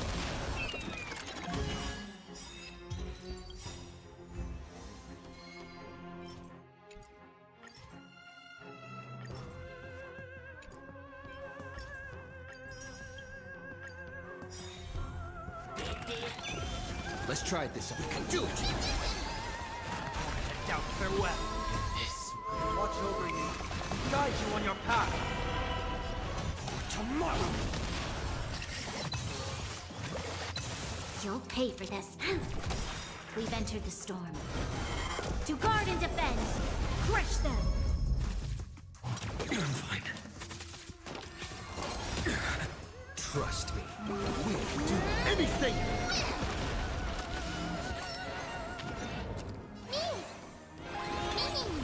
No other choice but forward. Future will come.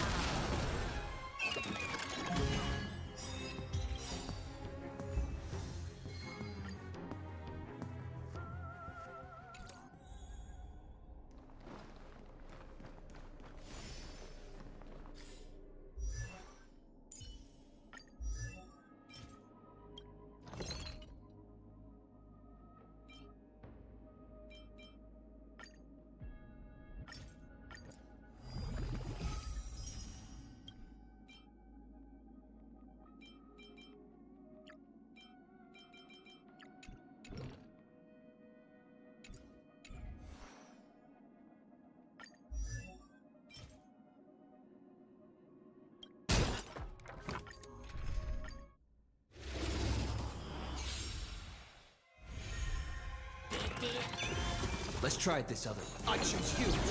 Heard the call. Trinity is before me. Existence for tomorrow.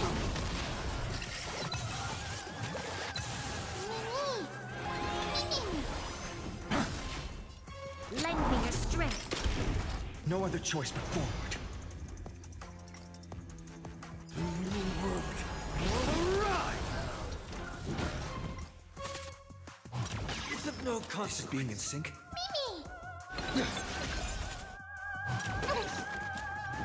Future will come!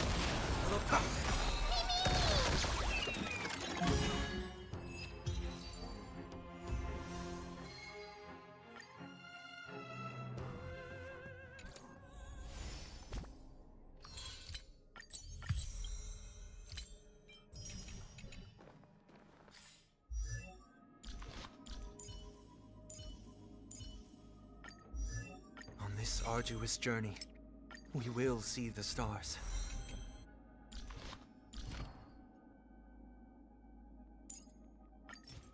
What I see now, after self-reflection, is not an illusion.